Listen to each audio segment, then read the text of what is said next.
Chapter 651. The sudden appearance of Ling Yunhe above the wreckage of the spaceship immediately attracted the attention of all the cultivators in the hall. Among the people of Zhuyin's sect, Master Taoist Yuanmu's gaze was especially sharp. Ling Yunhe walked over to him, brushed his robe, and knelt down without saying a word. After a long time, Master Taoist Yuanmu finally snorted. What? Didn't want to advance and retreat with them? Could it be that they kicked you back? No. Ling Yunhe's expression was calm. I'm a disciple of Zhuyin's sect, so I should advance and retreat with my senior brothers and sisters. Master Taoist Yuanmu flew into a rage and said mockingly, Advance and retreat with us? Didn't you just say you wouldn't listen to me? I'm sorry, martial uncle. Sorry? Is that all? Master Taoist Yuanmu wanted to slap him to death. Look at what you've done. You knew there was news of Black Tortoise, but you didn't tell the sect and even travel with the sect's enemy. At the critical moment, you stood on their side and helped them escape. You did all this, and you only say sorry? Ling Yunhe said calmly. Martial uncle, it's not that I have news of Black Tortoise, but that they led me to Black Tortoise. Master Taoist Yuanmu was stunned. What? Ling Yunhe continued. Among them, fellow Taoist Mo, Yang, and Nye helped me in the past. A month ago, I met fellow Taoist Nye in the North Sea and was entrusted by him to send a message to the Celestial Pole. Thus, they led me to Black Tortoise and promised that if Black Tortoise recognized me as its master, they would help me obtain Black Tortoise. Master Taoist Yuanmu withdrew his angry expression and asked, And the result? They kept their promise. Ling Yunhe said, I obtained Black Tortoise's breath. Master Taoist Yuanmu didn't say anything and just stared at him. When the surrounding nascent soul cultivators heard this, their gazes turned greedy as they looked at Ling Yunhe. When these gazes turned from greedy to dangerous and restless, Master Taoist Yuanmu raised his head and released the spiritual aura of a late nascent cultivator, firmly stopping these people in their tracks. Everyone, it's already been decided who the treasure belongs to. Don't cause any more trouble. Yuan Muzhin said word by word, his gaze sharp. Moreover, we are besieged. It's hard to say if we can get out. As soon as he said that, all the cultivators hesitated. That's right. No matter how important the treasure was, could it be more important than himself? If he was trapped here and unable to escape. So what if he had more treasures? Enlightened Master Yuanmu's tone softened as he continued. Fellow Taoists, Yu Ying, Old Donkey Ma, and the others have sinister intentions, intending to trap us here until we die. We should work together as one. If another dispute arises, how are we going to break through the siege? He paused for a moment before adding, If we manage to escape safely, the Zhuyin sect will naturally offer a gift of gratitude. After a series of threats and promises, Spiritual Master Yuan Mu finally managed to pacify these people. Then, he cast a soundproof enchantment around the people of Zhuyin's sect and glared fiercely at Ling Yunhe. Get up. I'll deal with you later. Thank you, martial uncle. Ling Yunhe stood up and sat down beside the bearded cultivator. Why did you guys suddenly disappear? Immortal Yuanmu took a deep breath and asked, You suddenly appeared again. Can they also suddenly appear?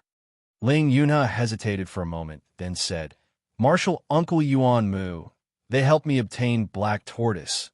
His attitude annoyed Master Yuanmu again, but this time he controlled himself and soon regained his composure. Forget it, brat. You're just stubborn. You just need to say whether they're a threat to us or not. To this question, Ling Yunhe quickly answered, Martial Uncle, don't worry. I can guarantee that. Master Yuanmu stared at him for a while, then finally sighed in compromise. All right, I'll believe you this time. After making sure Ling Yunhe was fine, Imo Tiange closed the small mirror in her hand. This mirror was an ordinary magic weapon. As her cultivation level deepened, her control over the virtual sky world became more and more casual.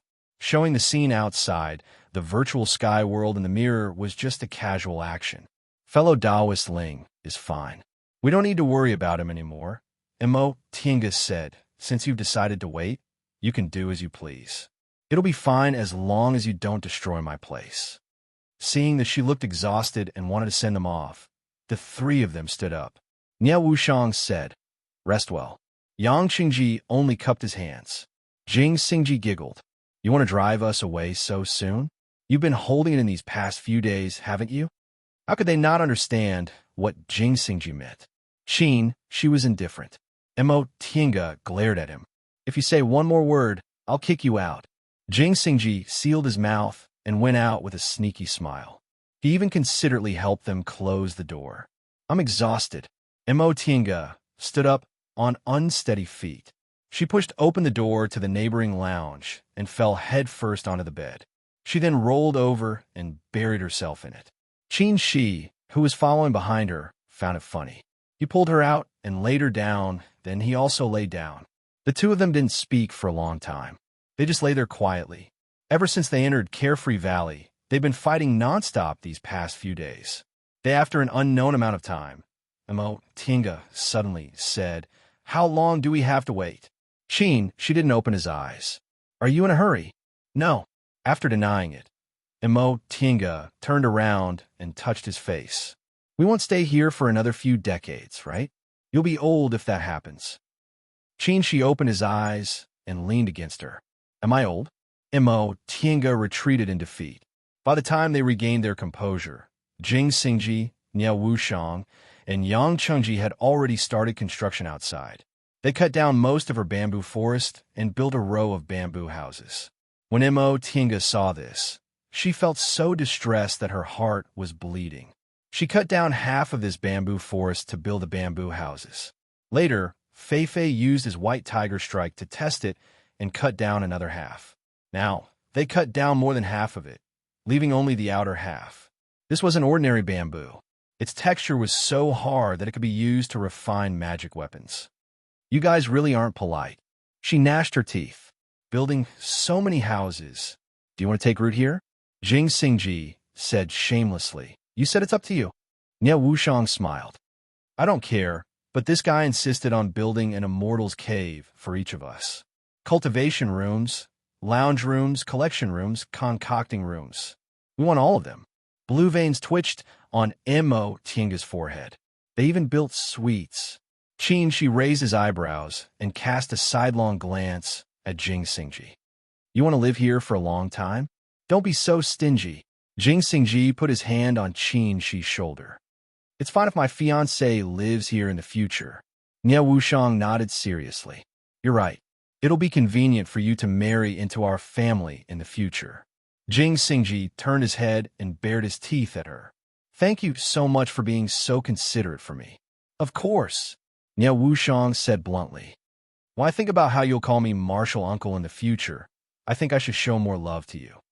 Jing Xingji found a problem. He seemed to have taken advantage of Qin Shoujing's future daughter, but it seemed he was a generation lower than her. Idiot.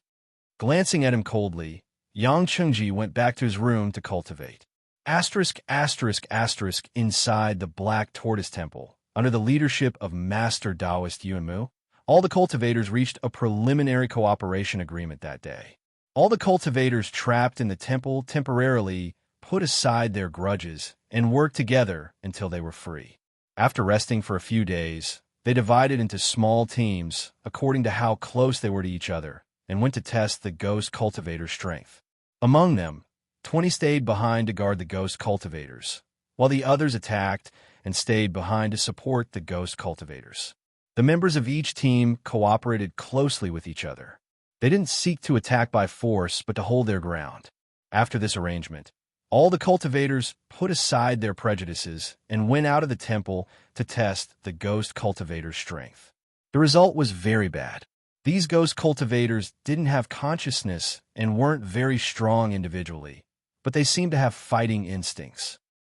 As soon as they found people, they swarmed over like a swarm of bees. With this kind of fighting style, they had to fight 1 against 2, even if all 50 of them came out. Moreover, their bodies carried a strange dead aura. This dead aura was different from that of ordinary ghost cultivators. It had a very strong, corrosive ability. Once it came into contact with it, it was very difficult to force it out. In the first test, 20 people were surrounded. In the end, 1 died, 2 were seriously corroded, and 7 or 8 were slightly corroded.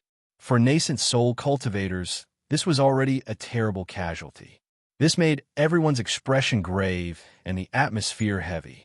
After 3 days, all the lightly corroded people were forced out of the dead aura, and the 2 seriously corroded people were saved but lost the ability to fight. The next test was even more cautious. Master Taoist Yuan Mu even went out personally, leaving only 10 people behind to look after the ghost cultivators. The others all went out and tried to stick together, avoiding direct contact with the ghost cultivators to avoid being corroded by the dead aura. With a targeted plan, many people no longer held back and took out some magic treasures that could restrain ghost cultivators. This time, the test was very successful. They even killed 7 or 8 ghost cultivators, while most of them only suffered light injuries. This great victory encouraged all the cultivators. They finally had a little confidence in breaking out of the encirclement. More people were injured. This time, they rested for 10 days before taking action again. The cultivators made a series of targeted arrangements, leaving only a few people in the temple.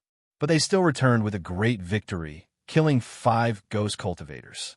However, they were not so lucky. This time, 2 or 3 people were seriously injured, and even more were lightly injured. Ling Yunhe was confused. We have experience, but why are there more injured people? Master Taoist Yuan Mu thought for a long time and sighed. We neglected an important problem. What is it? Resources. Master Taoist Yuan Mu said, the ghost aura of these ghost cultivators is hard to guard against. If they are slightly corroded, they can't rely on their own cultivation. They have to use elixirs, but the elixirs are limited. He spoke tactfully. In fact, after more than 20 years of consumption, the elixirs of the nascent soul realm had become much more expensive. None of them had many spare elixirs, which directly affected their speed of recovery. If the ghost aura was not completely expelled and they went into battle, their strength would be affected, and of course, more people would be injured. Then what should we do? Ling Yunhe pondered. Should we leave more time for rest?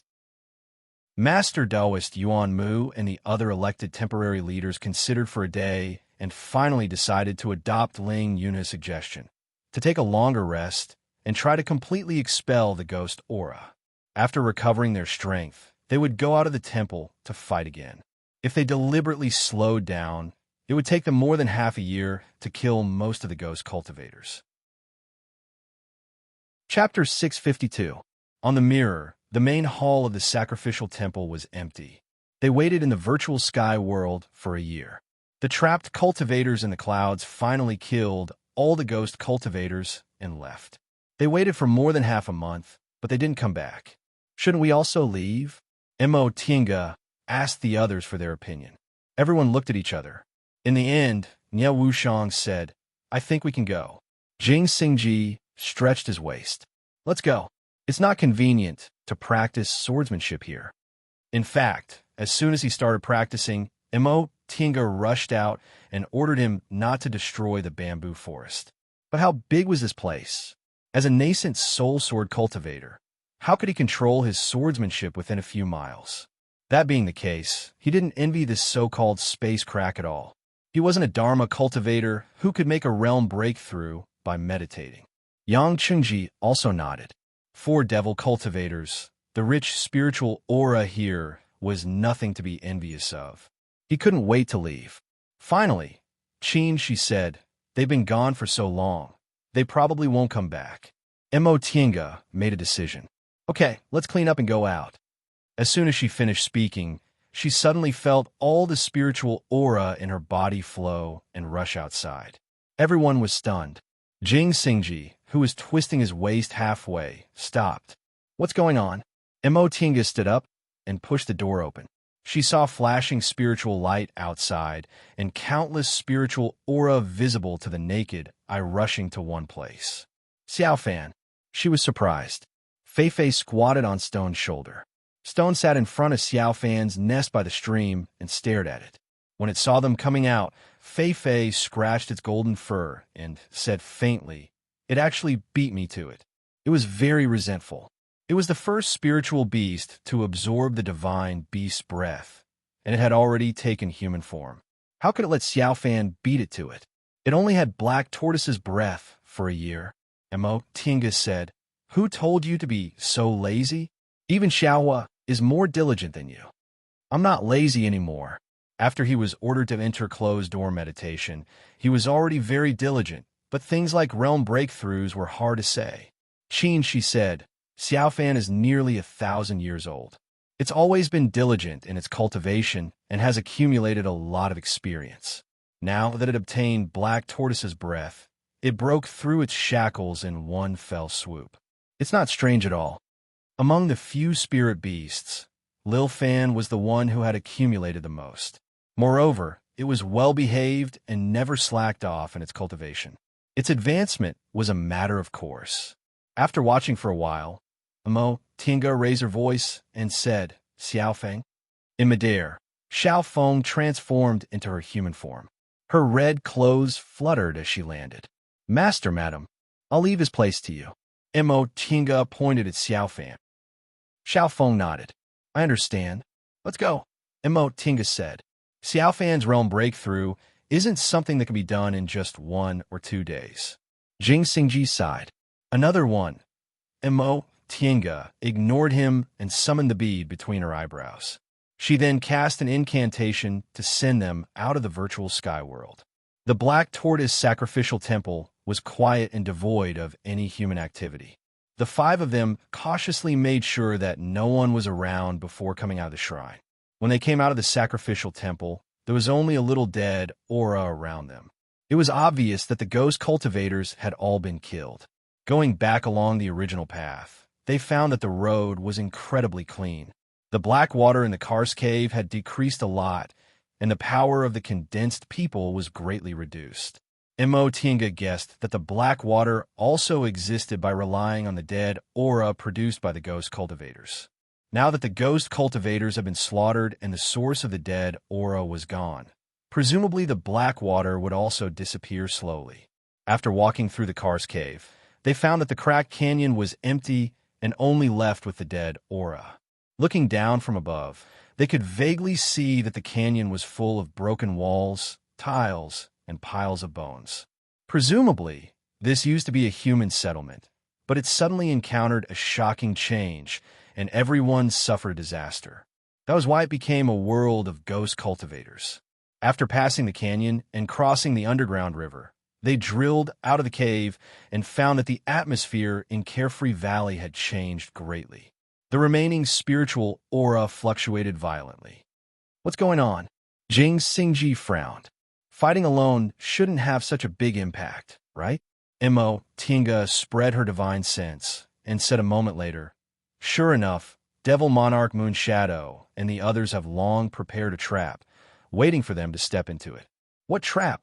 "A killing formation that's even more dangerous than the great mountain-protecting formation of a big cultivation group.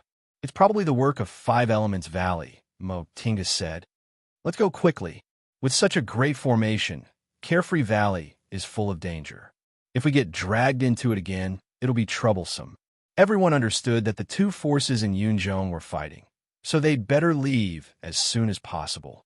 Following Mo Tinga, they took many turns, bypassed the dangerous formation, and quickly left Carefree Valley. There was no one outside Carefree Valley. It was no longer as grand as before. Without any delay, they left Jialing mountain range and went to the nearest cultivator town to borrow a transporting formation. When they arrived at a small town not far from Jialing mountain range, they found that there were many high-level cultivators coming and going in the town. Among them, there was no lack of nascent soul cultivators, while the low-level cultivators were trembling with fear and acting cautiously. Yang Qingji volunteered to scout for information. After a while, he came back and said, "Yunzhong is in chaos." Mo Tinga hastily asked, "What's the situation?" Yang Qingji said, "Sure enough, Devil Monarch Yuing set up a trap in Carefree Valley. More than 50 nascent soul cultivators were killed or injured, and only 20 managed to escape, including Master Taoist Yuanmu of Jian Sect. In the past year, Yu Mountain Academy, Danxia sect, and Five Elements Valley put pressure on Julian's sect. Nearly 10 nascent soul cultivators from Julian's sect went missing, and the people of Julian's sect were in chaos. Fortunately, they had a solid foundation, and Master Taoist Iron Mask oversaw the situation, so they managed to hold on. As soon as Master Taoist Yuanmu escaped and returned to Julian's sect, he declared war on the three great sections. Nie Wuxiang said in surprise. Although Julian's sect is powerful, how can they fight against the three great sects? Are their losses serious? It doesn't seem serious. Julian's sect didn't announce how many casualties they suffered. Julian's sect naturally wouldn't announce this kind of information. However, judging from their confident looks, their losses shouldn't be big. She said slowly. The nascent soul cultivators who escaped from Carefree Valley all chose to stand on Julian's sect's side. The three great sects schemed against them, so how could they tolerate this? In this way, both sides can stand on equal footing. Exactly. Yang Chengji nodded. The Devil Path and the Buddhist Path aren't calm either. Night Owl City also declared war on Moon Shadow City. Venerable Xu Xiang and Devil Monarch Knight Frost joined hands to attack Moon Shadow City. There's also Old Donkey Ma. In the end, he sighed. Most of the forces in Yunzhong are involved. Presumably, it won't be peaceful for at least several decades. What about Lingyun? Mo Tinga asked. Do you have any news about him? He's fine, Yang Qingji said faintly. It can be said that he profited from a disaster and regained Master Taoist Yuanmu's trust. Mo Tinga nodded. She felt relieved if that was the case. The five of them were silent for a while. In the end, Mo Tinga said, Fellow Taoist Yang, what do you plan to do next? Yang Qingji said without hesitation, I don't want to get involved in Yunzhong's affairs, but if you have any news about the sacrificial temple, please allow me to go with you. Mo Tinga nodded. After fighting side by side this time, Yang Chengji proved his trustworthiness with his actions. They had no reason to refuse such a helper. Then, shall we go back to Yunzhong? She turned to look at Qin Shi. Qin Shi uttered an N and said, Yunzhong is in chaos, so it'd be better for us to leave. What about you? He looked at Jing Xingji and Nie Wuxiang. Nie Wuxiang said, I want to enter closed-door meditation for a while. Then I'll go back to Yunzhong to solve the matter. She looked calm. Obviously, she had already thought about it carefully. Mo Tinga thought for a moment and immediately knew what matter Nie Wuxiang wanted to solve. She looked at her and said, If you need help, come to me. Nie Wuxiang nodded then smiled. I'm afraid I won't have this chance. I have to do this matter myself. That was her own karma. Mo Tinga also smiled and patted her shoulder. Then I wish you all the best. What about you? Are you willing to accept my suggestion? Qin Shi looked at Jing Xingji. Jing Xingji stretched his body then said, I'll go back with you. He seemed to say it casually without the slightest hesitation. Presumably, he'd thought about it for a long time. Qin Shi was surprised to see him agree. You've thought it through? Jing Xingji smiled faintly. You're right. At this critical moment, what's the use of thinking about those things? Gujin's sect is my beginning. I want to go back and take back everything my master lost. Perhaps he didn't have the same reverence for Gujin's sect anymore, but there were people he respected in Gujin's sect. Whether it was his late master or venerable swordsman Yuanying, he didn't want their efforts to go to waste. If it was really like what they said, that the world would be destroyed after the world fell into chaos, he still want to go back to Gujin's sect. Hey, if you go back to Gujin's sect, what's your title? Venerable Swordsman Xingji? No, I had to pick up goosebumps. Jing Xingji rolled his eyes at Mo Tinga and said, Among our Gujin sect's titles, some are names, some are Taoist names, and some are sword names. I've never taken a Taoist name, so I'll naturally take my sword name as my title. Although Gujin sect was also based on Taoist laws, it wasn't like orthodox Taoist groups where core formation cultivators took Taoist names, Tao masters, and Lord Taoists. Whether they took Taoist names or not was entirely up to them. Among Venerable Swordsman Nascent Soul, Yuan Ying was his name, Fuling and Zhongguang were his Taoist names, and Xiaohe was his sword name. Jing Xingji's name was 3 characters, and he didn't have a Taoist name, so he naturally followed the habit of taking his sword name as his title and took it as Venerable Swordsman Stillwater. Venerable Swordsman Stillwater. Venerable Swordsman Stillwater. Mo Tinga repeated it twice and held back her laughter. They really match. Jing Xingji ignored her. Congratulations. Nie Wuxiang nodded at him with a smile.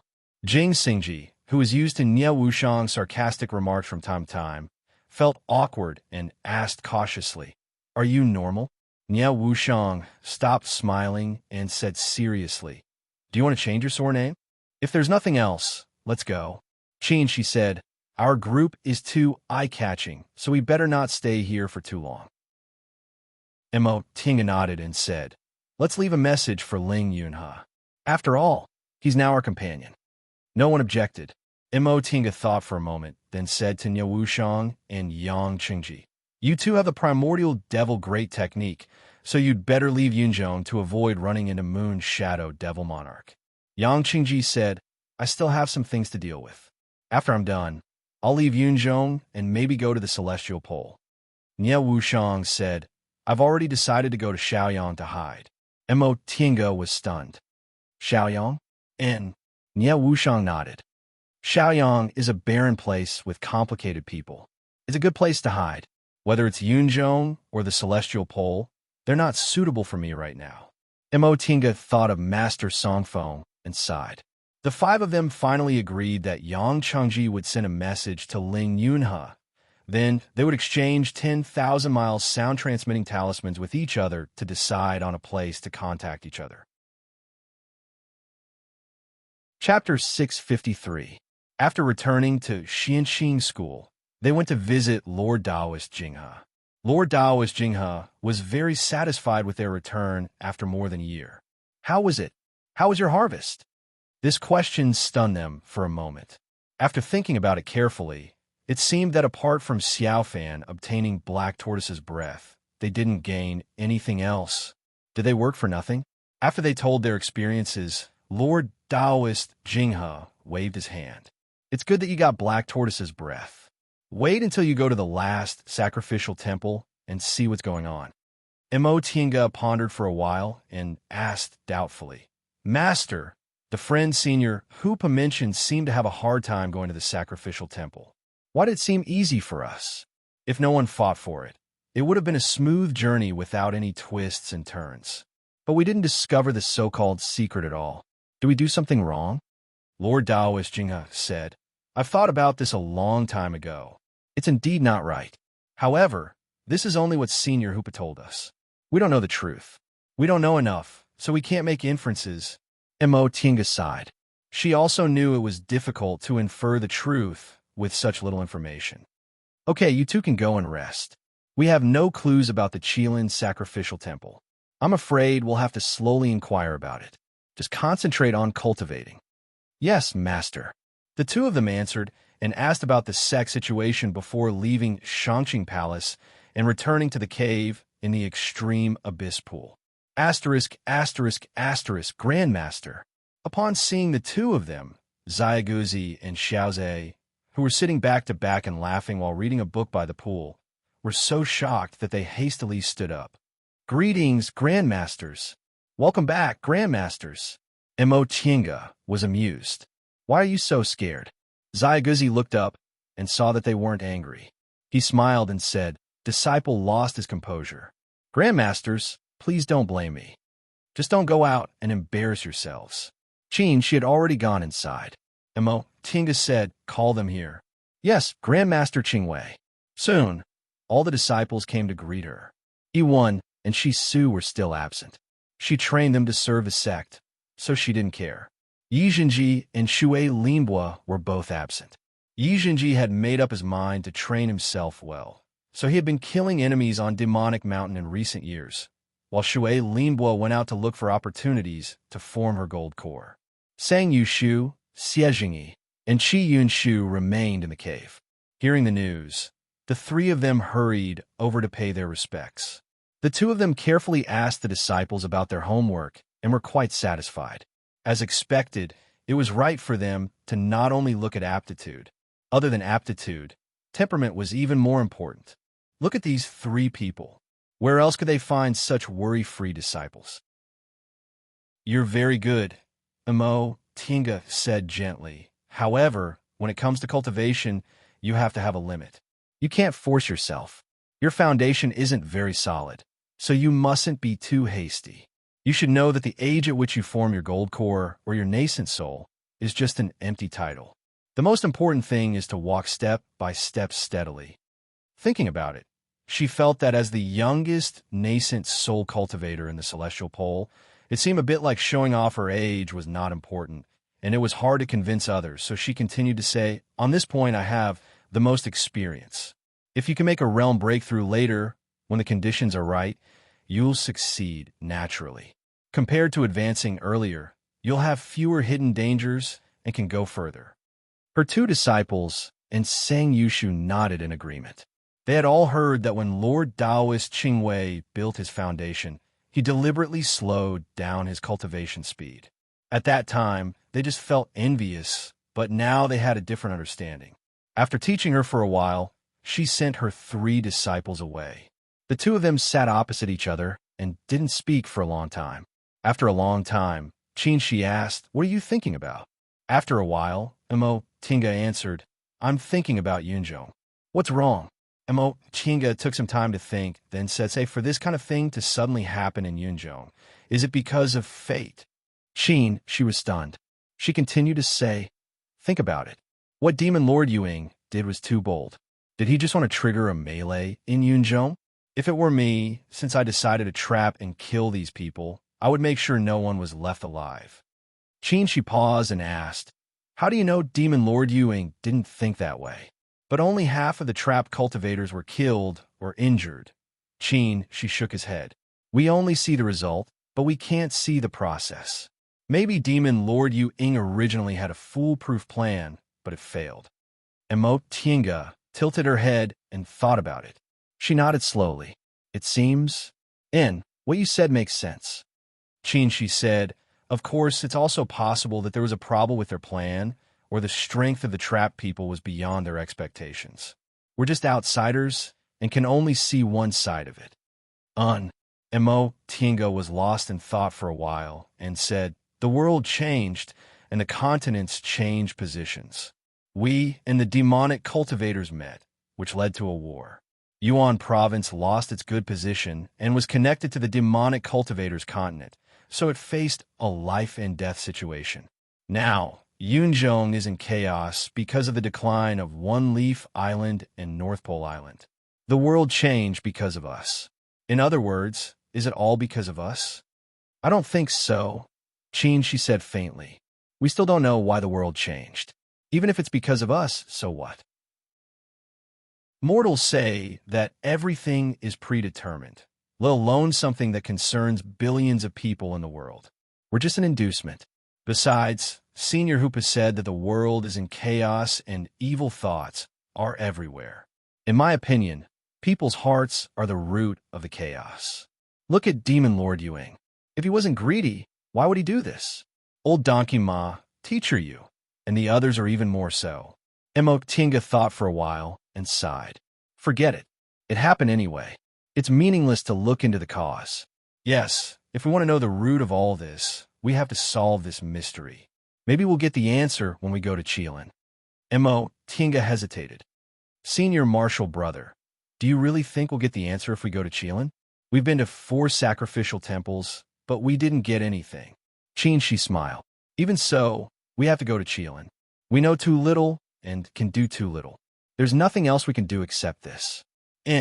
Several days later, news came from Kuanzhong City that Jing Xingji had returned to Gujin's sect and was called Venerable Swordsman Stillwater. Imo Tinga giggled. He was really called Venerable Swordsman Stillwater. Speaking of which, his return made Gujin sect overjoyed and Tiandao sect worried. In addition to Venerable Swordsman Yuanying, there were 2 other nascent soul sword cultivators in Gujin sect. They were both in the early stage and seemed to have mediocre aptitudes. Jing Xingji's return happened to fill this gap. He had high aptitudes, strong swordsmanship, young age, and was already in the middle stage of the nascent soul realm, so it was very likely that he would advance to the late stage. As for venerable swordsman Yuanying, he was about the same age as Lord Daoist Jinyang. If there were no accidents, he could live for another 600 or 700 years. If Jing Xingji had enough fated chances, this amount of time would be enough for him to advance to the late stage. As long as there were cultivators in the late stage of the nascent soul realm, Gujian's sect could always maintain its transcendent position. As for Tiandao's sect, they only had 5 nascent soul cultivators. If no more disciples advanced to the nascent soul realm, they would be suppressed by Gujian's sect sooner or later. Jing Xingji's return almost made Lu Dingyuan's head turn white from worry. Compared to Tiandao's sect, Xianqing school was much calmer. Gujian's sect had many nascent soul cultivators, but were they more than them? The current Xianqing school wasn't the Xianqing school from 200 years ago. Besides, with that huge amount of resources, would they need to worry about having no successors? Speaking of which, the disciples attracted by Qin Shi's soul formation were also about to form their gold cores. The sects in the celestial pole grew and declined. Generally speaking, it was still stable, but Yunzhong was a mess. After the incident in Carefree Valley, Jian's sect had a falling out with Yu Mountain Academy, Danxia sect, and Five Elements Valley. They united with the small and medium-sized cultivation groups that were killed in Carefree Valley and fought each other to the death. The cultivation world in Yunzhong had been peaceful for too long. Once this fight broke out, the losses were especially huge. However, no one could stop. Nearly 30 nascent soul cultivators died at the same time. How shocking was that? How could the sects of those fallen cultivators swallow this anger? This kind of blood feud would certainly be passed down from generation to generation until one side was defeated or ended by a stronger force. And all of this had nothing to do with Mo Tiange and the others who left Yunzhong. ***** Inside the virtual sky world, the spiritual aura was almost tangible. In front of Xiaofan's house, a vast and distant aura gathered the water's spiritual aura into a stream. Xiaofang came to greet them. "Master, madam," Mo Tiange asked, "how is it?"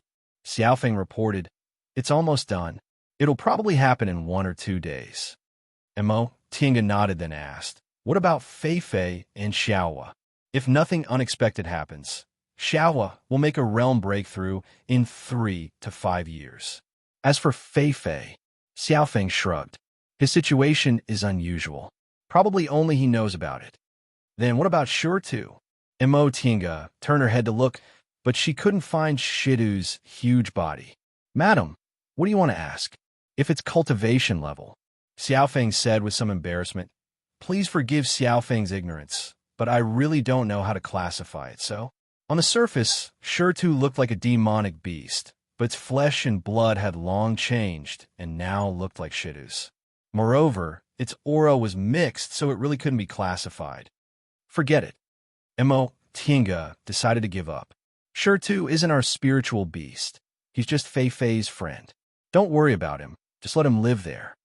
Xiaofang nodded. Just as she was about to report the situation of the virtual sky world, the stream in front of Xiaofan's house suddenly moved and the water rushed into the house. With a splash sound, the house was suddenly washed away, revealing a huge mass of water. A person was wrapped in the clear water. As the water swirled rapidly, it slowly became shallow. When the water ran out, that person slowly fell to the ground. This was a teenager about 18 or 19 years old. He looked a bit older than Fei Fei, but he didn't have Fei Fei's bewitching handsomeness. He was dressed in low-key cyan-gray clothes, plain and unremarkable. However, if one took a closer look, they would find that his eyes and brows were clear with a hint of shyness. His whole body was like water, incomparably clean, making people unable to have any filthy thoughts. "Greetings, master." After landing, the teenager stepped forward and saluted Mo Tiange. Seeing Qin Shi beside her, he wanted to salute him too, but he hesitated. He didn't know what to call Qin Shi, so he showed an embarrassed expression. Seeing this, Mo Tiange smiled and said, "Xiaofan." "Yes." Xiaofan regained his composure. "How was it? Did the transformation go smoothly?" And Xiaofan looked happy and said, I've integrated the black tortoise pearl into my beast core, and all my spiritual aura has been transformed into black tortoise's breath. I'm no different from divine beast black tortoise now. That's good. Mo Tiange felt that his breath was solid, so there shouldn't be any future troubles. So she said, get ready. We're going out to cross the tribulation. Chapter 654. In the sky above Clear Spring Peak, lightning flashed and thunder rumbled. Shocked, Xianqing school disciples rushed out of their caves to watch this amazing scene. Look, what's this? Is someone forming his gold core? No. Another disciple curled his lips. Last time, Marshal Uncle Dingguan formed his gold core. It wasn't like this. What? What's that? The wind was so strong that they couldn't even stand stably. Before they could chat, a core formation cultivator flew into the air and shouted, all disciples, return to your caves and activate the defensive formation. No one is allowed to go out without orders. His voice was enhanced by a spell. It traveled far and wide and repeated several times. The aura refining and foundation building disciples returned to their immortals' caves with doubts in their hearts. In the end, they were all guessing what kind of extraordinary thing had happened. After the low-level disciples returned to their caves, Xianqing School's great mountain protecting formation was activated. Except for Lord Taoist Lingxi, who was in closed-door meditation, the other 4 nascent soul Lord Taoists who stayed in the sect all appeared in the air above the main peak. They stood in 4 corners with a teenager in a green and gray robe in the middle. After the dark clouds gathered, the first thunder fell. The earth-shattering feeling made the low-level cultivators panic. However, when they thought about the nascent soul patriarchs in the sect, they all calmed down and meditated in the cave abode, waiting for news. Mo Tiange and the others had already experienced the shape-shifting heavenly tribulation. Now that they were inside the sect, there was a great mountain-protecting formation above them, and there were 4 nascent soul cultivators watching over them from below. Although the commotion was big, it was stable. Xiaofan's heavenly tribulation was the same as Xiaofeng's. Not only did it have 10 tribulations, but it also had golden lightning in the end. Presumably, it was because he inherited the divine beast and had the bloodline of the black tortoise. Half a day later, the clouds in the sky dissipated, revealing a clear sky. The great mountain-protecting formation returned to its half-open state. The core formation cultivators of each peak flew into the air and shouted, "The ban has been lifted. All disciples can go out freely." Upon hearing that, the low-level disciples felt relieved and hurriedly went out to inquire about what happened. Soon, a piece of news spread throughout Xianqing School. Another nascent soul, no, an 8th-rank beast cultivator appeared in the sect. Xiaofeng's matter wasn't concealed, so most Xianqing School disciples knew about it. Under Lord Taoist Shoujing's name, there was a demonic beast that passed the transformation tribulation and became a demonic cultivator, which was equivalent to the school's 9th nascent soul cultivator. Now, another demon beast under Tao, Lord Qing Wei, had advanced to take on a human form and was equivalent to the 10th nascent soul cultivator.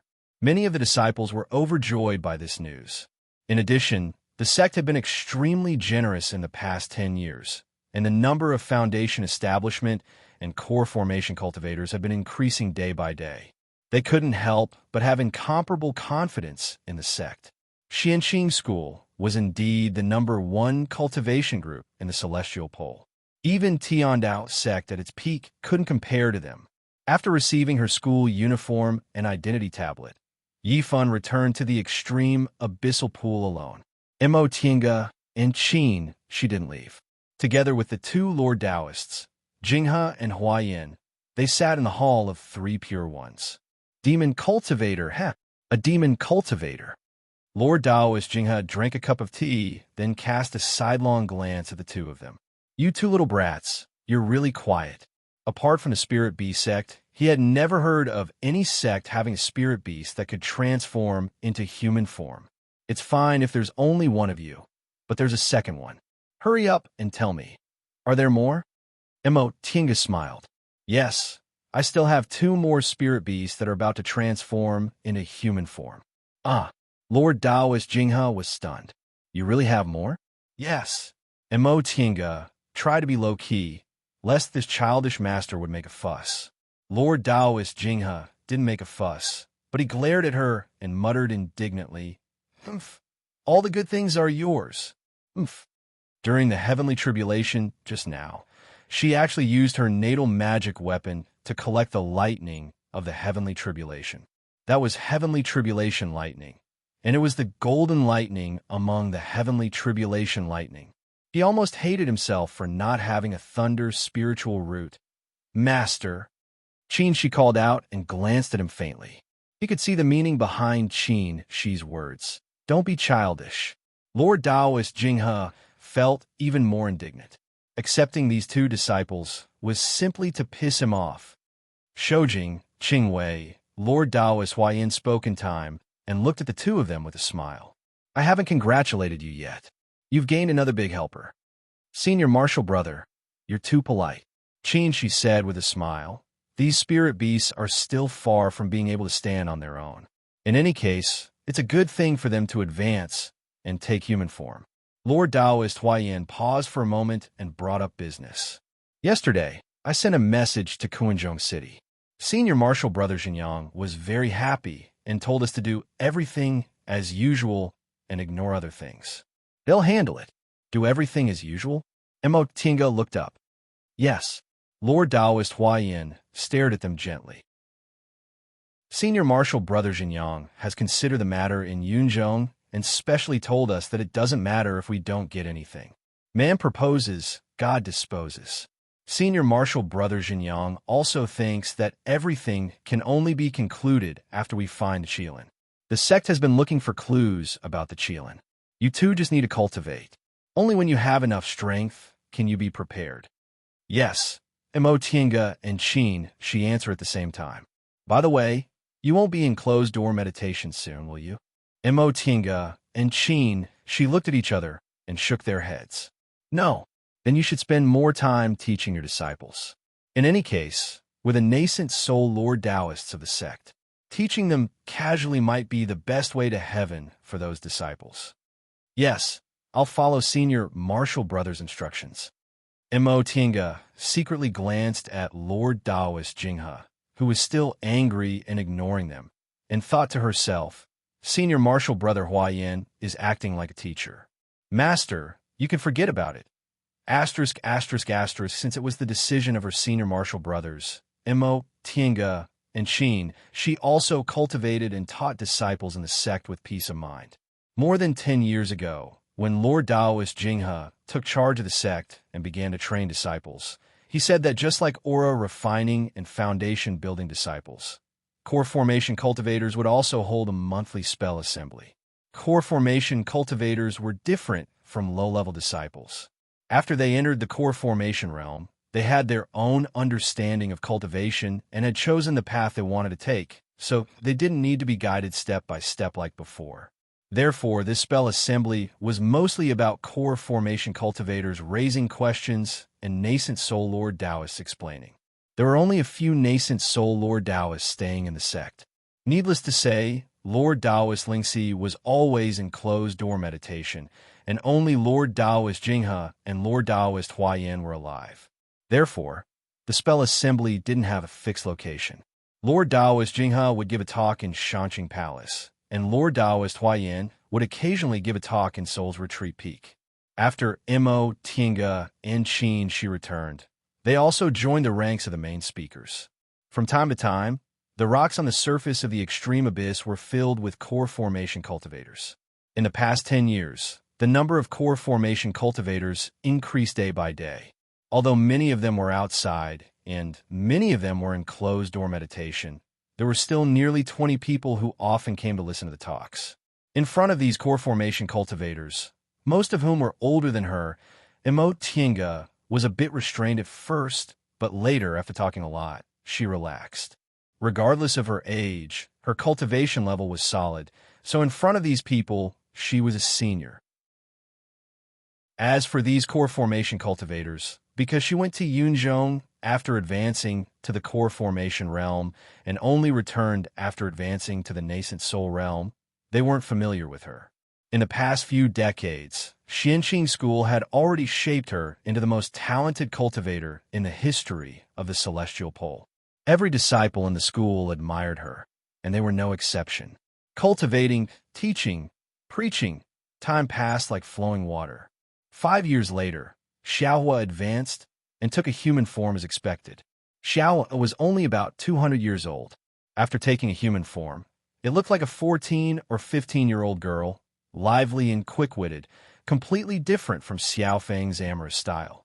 Feifei was already numb to Xiaohua's transformation, but when Mo Tinga laughed at it, it just sneered, turned around, locked itself in the hut, and went to work hard. Feifei's seclusion lasted 10 years. Feifei was the first spiritual beast to obtain the divine beast breath. If it had a good foundation and the Feifeis were a clan that focused on divine comprehension, Xiaofan and Xiaohua wouldn't have advanced to the 8th rank before them. After 10 years of meditation, it finally absorbed the white tiger's breath completely and rushed to the 8th rank in one fell swoop. Feifei's 8th rank heavenly tribulation was still helped by Lord Taoist Jinghe and Lord Taoist Huayan. With Xiaofan and Xiaohua in front, the two of them and the low-level cultivators below them were already used to fighting against heavenly tribulations. Except for those who entered the school within 10 years, all the disciples closed their immortals' caves, opened the defensive formation, and waited for the heavenly tribulation to pass. This time, Feifei's heavenly tribulation also had 10 tribulations, and its power was a bit stronger than that of the other 3 divine beasts. Mo Tinga thought it might be because Feifei had the bloodline of a divine beast. After Feifei's heavenly tribulation, news came from Kuanzhong City that the Immortal Alliance intended to launch a strong attack on the beast cultivators and beat them back in one fell swoop. This would give the Celestial Pole several decades or even hundreds of years of peace so that they could recuperate and concentrate on dealing with the devil path. For this reason, the Immortal Alliance summoned all the nascent soul cultivators to Kuanzhong City. Lord Taoist Jinyang ordered that the sect would be handed over to Mo Tinga, Qin Shi, and Lord Taoist Lingxi, while Jinghe and Huayan would go to Kuanzhong City. After receiving the order, Lord Taoist Jinghe and Lord Taoist Huayan gave a few simple instructions and set foot on the transporting formation to Kuanzhong City. Asterisk, asterisk, asterisk, the 3 islands of Shaoyang. In the hearts of the cultivators in Yunzhong and Yuanzhou, Shaoyang was the most dangerous place they didn't want to go to. Compared with the orderly order in Yunzhong and Yuanzhou, Shaoyang was a place without laws and rules at all. Murder and robbery were commonplace here. There was only one rule in living here: the winner takes all. Originally, Yunzhong was in the middle, Yuanzhou was in the east, and Shaoyang was in the west, forming a line. After the world changed, Yunzhong moved to the north, Yuanzhou moved to the southwest, and Shaoyang moved to the east. Now, Shaoyang was in the middle, Yunzhong was in the north, and Yuanzhou was in the south. Now, Shaoyang and Yunzhong were separated by the original South Sea of the Celestial Pole. There were no islands, and the sea area was dangerous, which was equivalent to cutting off contact. On the other hand, Yuanzhou, because of its numerous islands and relatively calm sea area, became the favorite target of plunder for cultivators in Shaoyang. From time to time, they would invite their friends and relatives to go to Yuanzhou for a few days to rob, kill, and seize treasures. They would have fun and didn't even need to pay for the trip. This led to 2 consequences. First, the living standards of the cultivators in Shaoyang rose sharply. Second, the fighting standards of the cultivators in Yuanzhou rose sharply. Aside from the disharmonious process, the result alone seemed to be everyone was happy, and it could be said that everyone got something. Nie Wushang lived a very comfortable life here. Everyone in Shaoyang was a desperado, and most of them were devil cultivators. Whoever had the bigger fist was the boss, which really suited her very well. On the first day she arrived in Shaoyang, the few nascent soul cultivators in Shaoyang all thought she came to snatch their territory, so they made unwise decisions one after another. Based on the principle of killing whoever stood in her way, Niao Wuxiang quickly beat down most of them and became the overlord of Shaoyang on the island.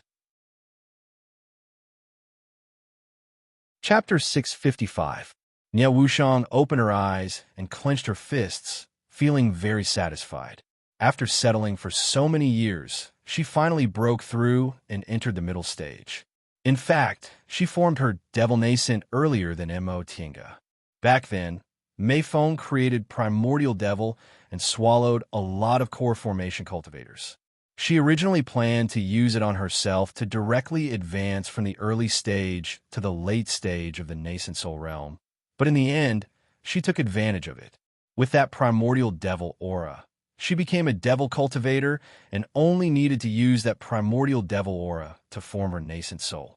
But later, because the primordial devil art she stole wasn't complete, she stayed in the early stage, which slowed down her cultivation speed.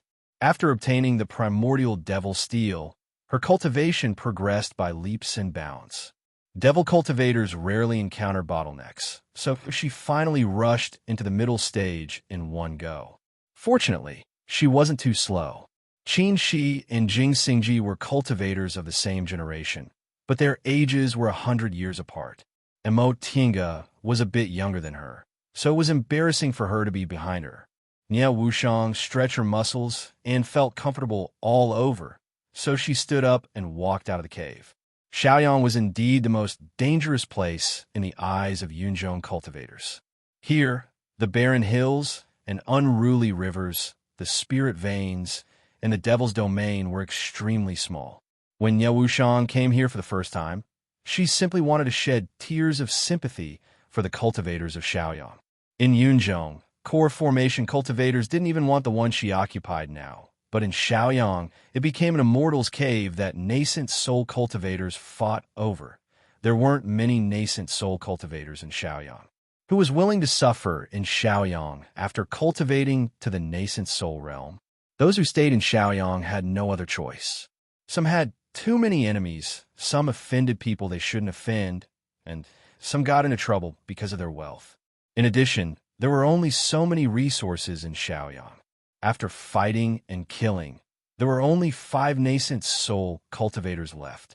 2 of them were beaten to the ground by her, 2 were scared away by her, and the last one was very smart and didn't get involved, so this cave naturally belonged to her. Devil Monarch. Upon seeing her, a bearded core formation devil cultivator with a weathered face hurriedly came forward and respectfully saluted her. Devil Monarch, if you have something to say, just tell me to do it. Niao Wuxiang nodded very calmly, then took out a jade slip. Prepare these things. Yes. The fiendish cultivator took the jade slip and scanned it with his divine sense. He was stunned. Fiend Lord, this. What? Is there a problem? Niao Wuxiang indifferently glanced at him. The fiendish cultivator shuddered. He couldn't help but think back to several decades ago, when she beat up the previous master of the Immortals' cave to the point where his nascent soul was almost shattered. He repeatedly said, "No, no." He skimmed through the jade slip once more. This subordinate will immediately gather people and head to Yuan province. Wait. Niao Wuxiang took out a spirit stone pouch. Don't alarm others. Just go to Yuanzhou and buy it by yourself. The fiendish cultivator stared at her with his mouth agape. Buy it? It was the first time Xiao Yang, a nascent soul cultivator, wanted to buy something. What? Another problem? Niao Wuxiang slowly clenched her fists. I wouldn't dare. The fiendish cultivator took the bag of spirit stones. I'll do it immediately. I guarantee that no one will find out. Niao Wuxiang nodded in satisfaction. Go. Yes. The fiendish cultivator didn't dare to say another word and eagerly left. After watching him leave, Niao Wuxiang stood for a while before returning to her cave and sitting down cross-legged again. The middle stage of nascent soul, plus those things were more or less enough. She didn't dare to wait until the late stage of nascent soul. By that time, his injuries would most likely have already recovered, right? She knew his strength too well. If she let him recover his cultivation level, it would be very difficult for her to have another chance. At that time, she could only wait for his lifespan to run out and she would pass away. If that was the case, this knot in her heart would never be untied. Niao Wushang once again clenched her fists, her gaze firm and resolute. She must personally knock him down and give herself a new life. In less than a month, the core formation devil cultivator returned from Yuan province. He respectfully presented the Qinquan bag and the remaining spirit stones. Devil Monarch, this subordinate didn't fail you. Niao Wushang took the Qinquan bag, checked it one by one, then nodded. Good, you did well. You could be considered conscientious for several decades. Since you're so obedient, I can promise you one request. The core formation devil cultivator was overjoyed and hurriedly bowed. Thank you, Devil Monarch, Niao Wushang said faintly. Before I leave Small Sun City, I'll keep my promise. You can think it over before coming back. The devil cultivator was stunned. Devil Monarch, do you want to leave Small Sun City? Niao Wushang slightly raised her eyes and looked at the void, not answering for a long time. Just when the devil cultivator thought she wouldn't answer, she said, You'd better tell me earlier, lest I can't fulfill my promise in time. Devil Monarch, say it. The devil cultivator said, Devil Monarch should know that this subordinate was seriously injured many years ago, so my devil core was damaged, and it's hard for my cultivation level to advance, I know.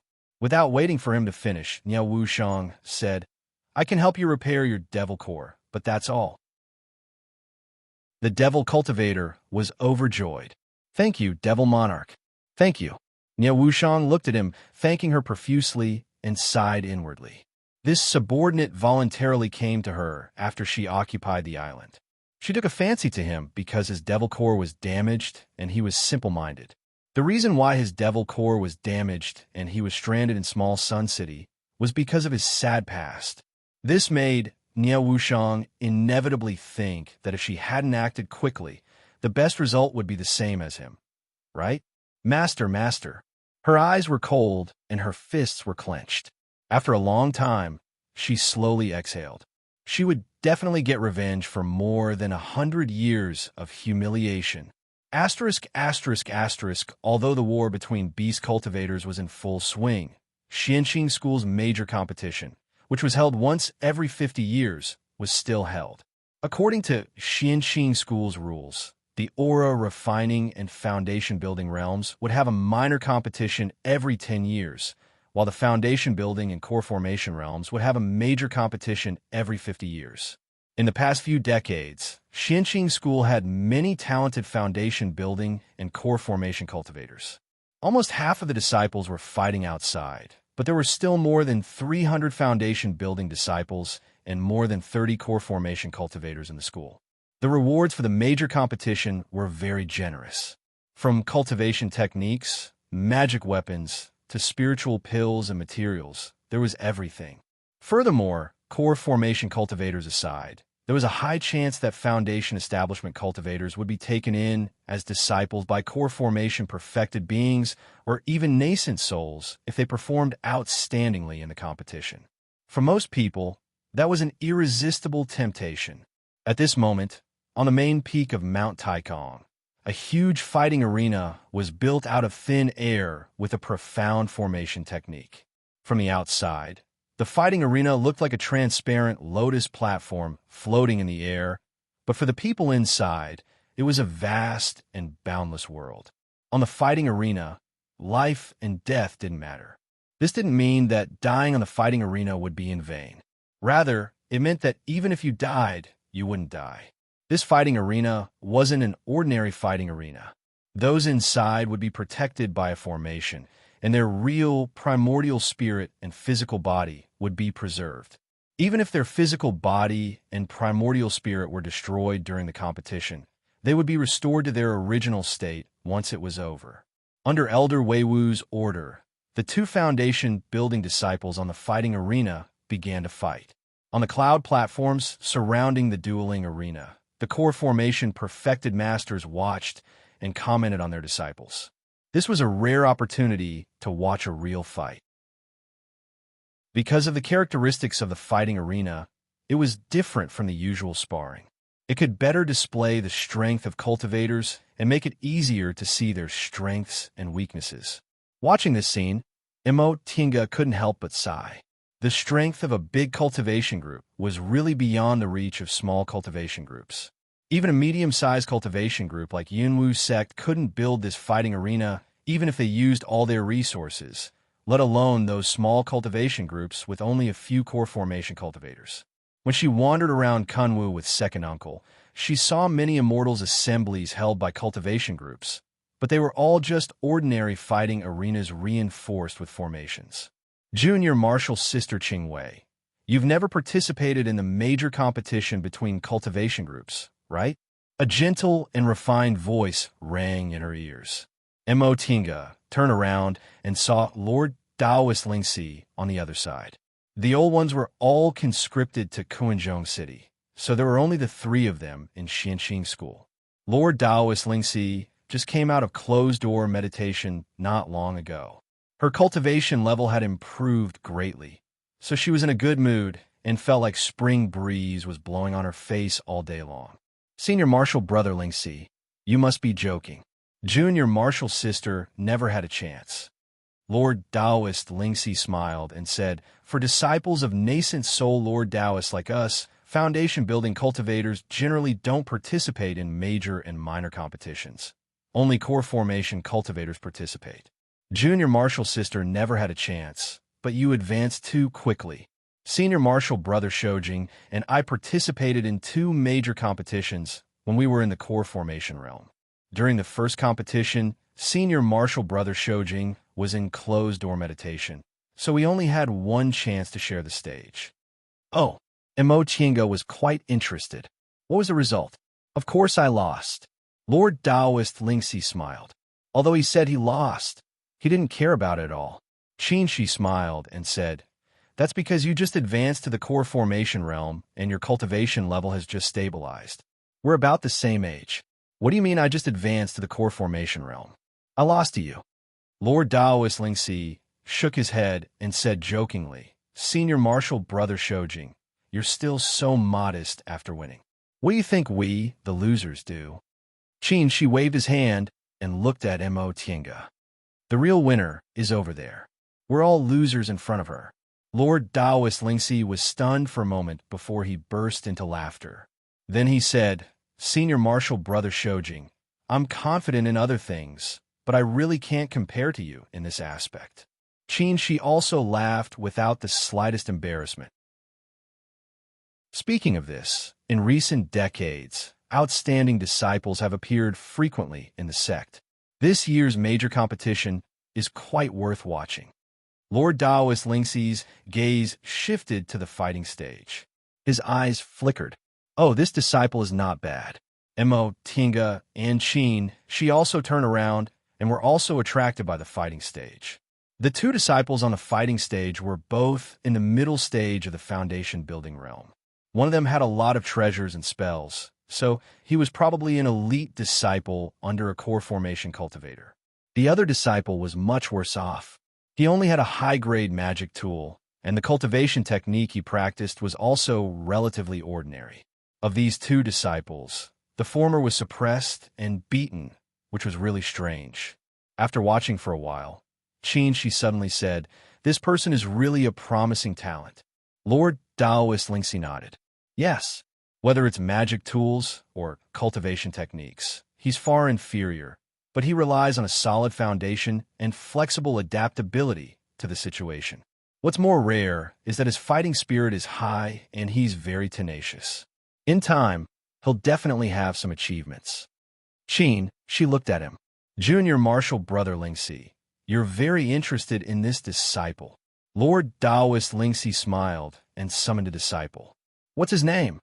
The disciple flipped through the name list and reported, Grandmaster, this junior martial brother is called Mo Xiaoyang, a disciple of Sweet Du Peak.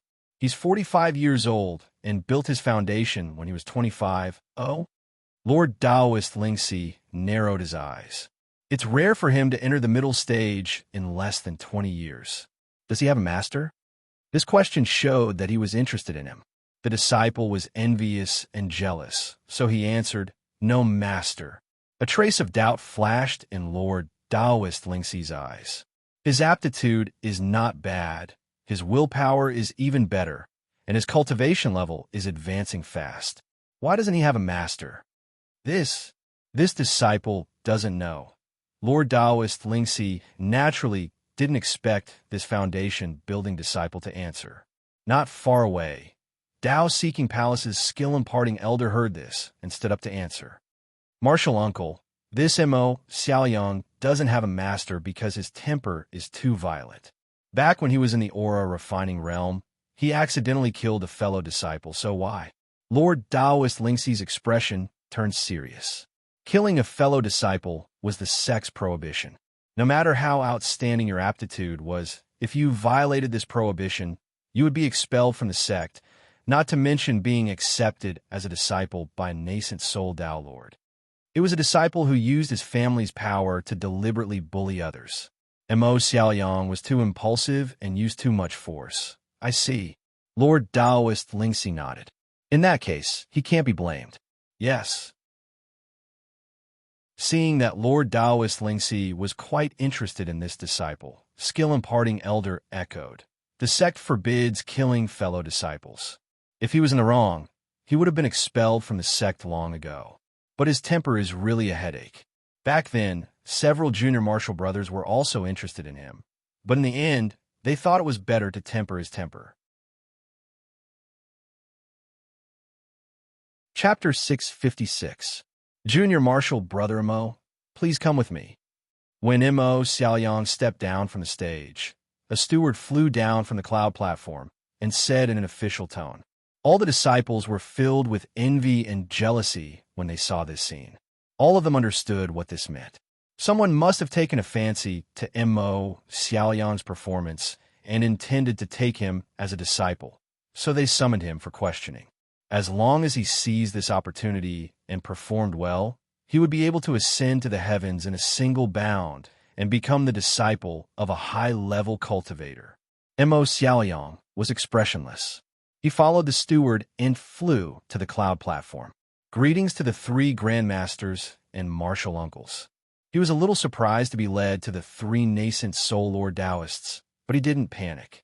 He didn't lack etiquette, but he didn't show too much respect on his face.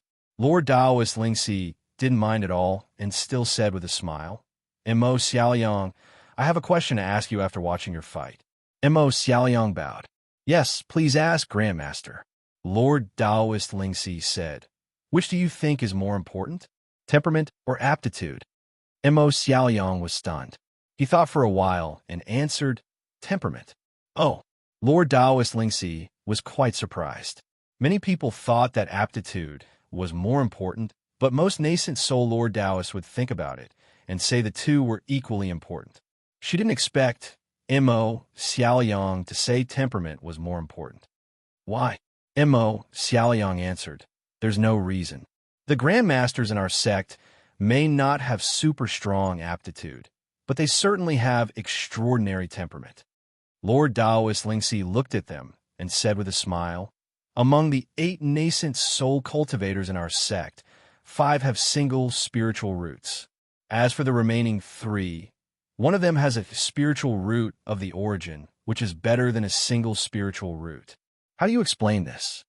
Mo Xiaoyang said, Grandmaster Shoujing has double spiritual roots, but he was the first genius cultivator to form his gold core in Xianxing School. Moreover, he formed his nascent soul at the age of 211. Grandmaster Lingxi, you have a single spiritual root, so you can't compare with Grandmaster Shoujing in terms of gold core or nascent soul. Grandmaster Huayan's aptitude is worse than Grandmaster Shoujing's, but he still reached the nascent soul realm. Grandmaster Zhifei of Morning Sun Peak has a single spiritual root, but he still hasn't formed his nascent soul realm. Tao Lord Lingxi laughed. You really dare to say that, Mo Xiaoyang continued. Based on these 3 things, it's clear that those who reach the nascent soul realm don't necessarily have high aptitudes, but all of them have excellent temperaments. Tao Lord Rhinoceros smiled and said, those with talent but no temperament were all eliminated, right? Mo Xiaoyang hesitated for a moment before nodding. Yes. Then have you ever thought that those with no aptitude and temperament would have been eliminated even earlier? Mo Xiaoyang hesitated even longer. Lord Rhinoceros simply smiled at him. Grandmaster is saying, Mo Xiaoyang said with some difficulty, aptitude is actually more important than temperament? Lord Lingxi shook his head. I didn't say anything. You don't need me to answer this question.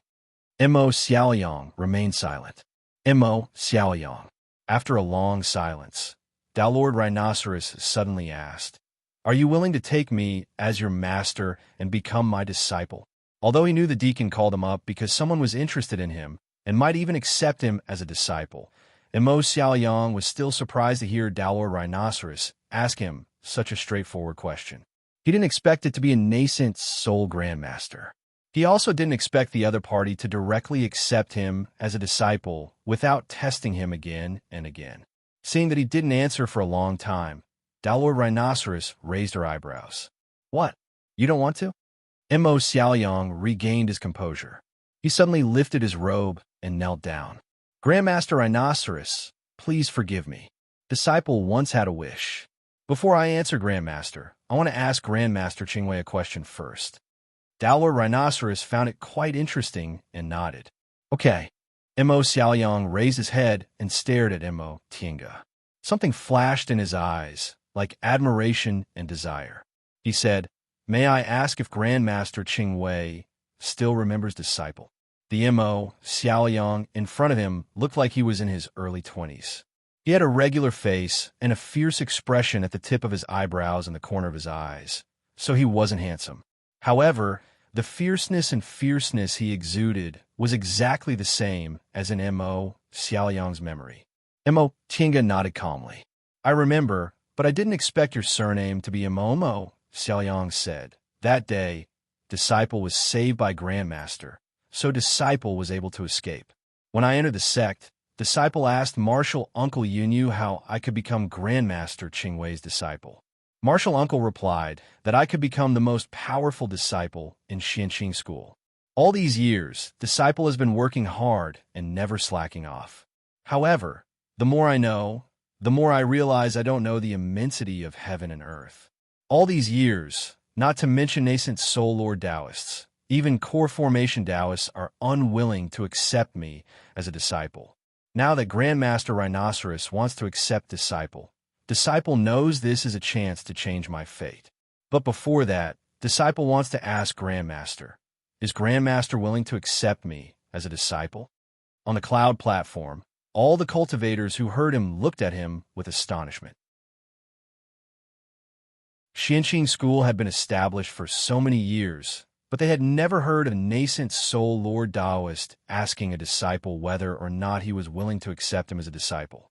This Mo Xiaoyang was really too bold and thought too highly of himself.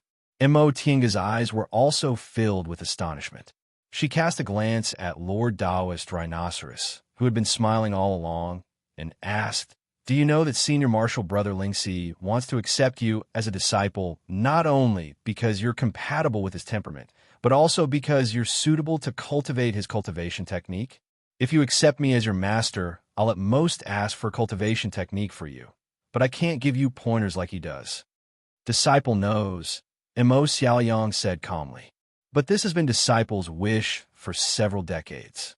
I have to ask before I'm willing to turn to someone else. Mo Tiange glanced at Lord Taoist Rhinoceros and said, I have no intention of accepting a disciple. Mo Xiaoyang exhaled, kowtowed to her, and turned to Lord Taoist Rhinoceros. Grandmaster Lingxi, disciple is willing. Lord Taoist Rhinoceros didn't answer immediately. Instead, he said with a smile, You asked her first and then replied to me. Isn't this telling others that in your heart, becoming my disciple isn't the best choice? If that's the case, would I still be willing to accept you as my disciple? Mo Xiaoyang lowered his head and said, If Grandmaster Lingxi changes your mind, disciple has nothing to say. Even so, would you still ask her just now? Yes. Mo Xiaoyang didn't hesitate at all. Lord Taoist Rhinoceros nodded. Go. Someone will notify you later. Disciple will take her leave. Mo Xiaoliang kowtowed again and retreated without any rudeness. After a while, Mo Tinga asked, "Does Senior Marshal Brother Lingxi want to accept a disciple or not?" Lord Taoist Rhinoceros answered, "Junior Marshal's sister, Qingwei, really doesn't want to accept a disciple. Or does she want me to accept her?" The two of them looked at each other and laughed together. Lord Taoist Rhinoceros said, without hesitation that temperament is important, which means temperament is more important than his heart. His aptitude isn't bad, so it can be considered a pass. Temperament is only good for him. Moreover, what I value more is that he can face his heart directly. Even under the pressure of the three of us, he can still face his heart. Relatively speaking, having a violent temper isn't a big disadvantage. Nascent soul cultivators like them all knew that the first important point of the Great Tao was to face one's heart directly. Mo Xiaoyang had already achieved this point, which meant that his chances of stepping on the Great Tao in the future were much higher than those of ordinary people. Also, Qin Shi, who had been watching from his side, said, "He's not inflexible. He values ideals, but he won't die with them." Yes. Lord Taoist Rhinoceros said with a smile, "A firm belief is necessary, but it can't be the same. If you don't know how to size up the situation, you'll also be eliminated by reality."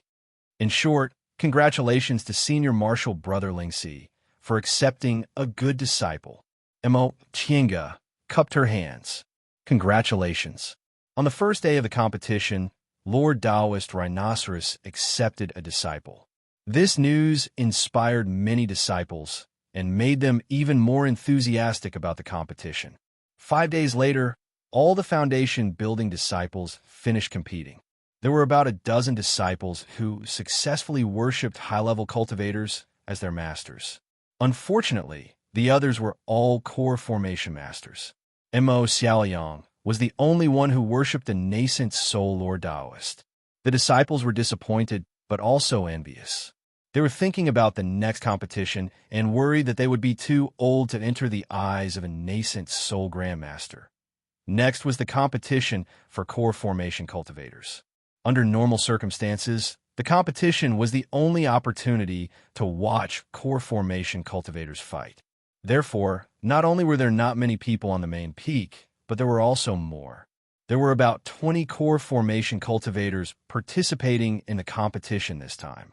The fights between core formation cultivators were much more detailed, so there would probably be more than a dozen fights until the final round.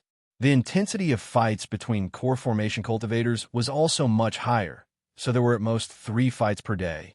In total, it would take 5 or 6 days for the competition to end. When the competition was completely over, it would be the opening day of the 10,000 Laws of Nature Formation. All foundation building cultivators who entered the sect within 50 years had to enter the 10,000 Laws of Nature Formation. No matter how she thought about it, she still had to be busy for more than 10 days. Mo Tinga simply stopped cultivating and prepared to spend this period of time leisurely. When the core formation cultivators competition began, Mo Tinga was surprised to find that Lord Taoist Miaoi's disciple, Wu Feishuang, had already formed her gold core. During the trip to the Eastern Sea, she lost one of her arms and was seriously injured. Guangzhou said it would take her about 10 to 20 years to fully recover. Including the time it took to form her gold core, it had only been 30 years since then. Out of curiosity, she asked and found out the reason was because of her. Back then, she took out a lot of spiritual plants and spiritual pills to shorten the time Wu Feishuang needed to recuperate. Later, she obtained enough medicinal pills and concentrated on cultivating. In 20 years, she broke through and formed her gold core in one fell swoop. Mo Tinga sighed and said, "Even so, she must have accumulated a lot to be able to enter the core formation realm so smoothly." Qin, she said faintly, "I have to thank Shi Fei. If it weren't for him, it wouldn't have been so easy to sever the entanglement." Thinking about Bai Yinfei, who was still struggling in the core formation realm, Mo Tinga couldn't help but sigh. What was even more shocking was that Wu Feishuang's opponent was actually Jiangmin. Mo Tinga watched as the two of them met in the fighting arena. Both of them looked calm, just like they did in the past. They politely called each other senior and junior martial sisters, and their attitudes were friendly, but not deliberately intimate. Presumably, they'd already let go of Bai Yinfei. Motinga couldn't help but sigh for Bai Yinfei again. If he still couldn't let go, he would lose to them. Chapter 657. The wind from the north swept over with yellow sand, and the whole mountain was covered in sand and rustling. Langtu Mountain was like this all year round. Only a few rare rainy days could prevent the yellow sand from filling the sky. No one knew when it started, but the yellow sand here always carried a strange black aura. Once contaminated, mortals would immediately die, and even cultivators would be corroded. Many cultivators in the Celestial Pole knew that Langtu Mountain was one of the 3 most dangerous places in the extreme west, but almost no one knew that it was the abode of the number 1 cultivator in the Celestial Pole. In the sky full of sand, a black-clothed man leisurely stepped onto Langtu Mountain, ignoring the yellow sand as he walked step by step toward the belly of the mountain. There was a place in the belly of the mountain that was buried by yellow sand, but nascent soul cultivators could feel different auras coming from there. The black-clothed man stopped, made a complicated hand seal, and pushed gently. A deep cave suddenly appeared, and he walked in. "Who?" A gloomy shout came from the dark abode. The black-clothed man stopped and sighed softly. "Master, you're so confident in yourself that you didn't even change the method to open the door." Her clear and pleasant voice was completely different from the hoarseness of the past. Master Song Feng paused for a moment, and devil aura suddenly surged in the gloomy cave. "It's you." His voice was tense, and every word was full of anger. "It's me." Nia Wushang gently waved her sleeves, and the devil aura around her became calm. Sensing her aura, Master Song Feng was shocked and angry. "You're actually in the middle stage of nascent soul. How long has it been? Where did you get the technique?" He unconsciously touched his Qinkuan bag, and the prime devil steel was still there. "The prime devil technique in your hands isn't the only one in the world," Nia Wushang said with a smile. "Master has been awe-inspiring for so long that he seems to have forgotten to be vigilant."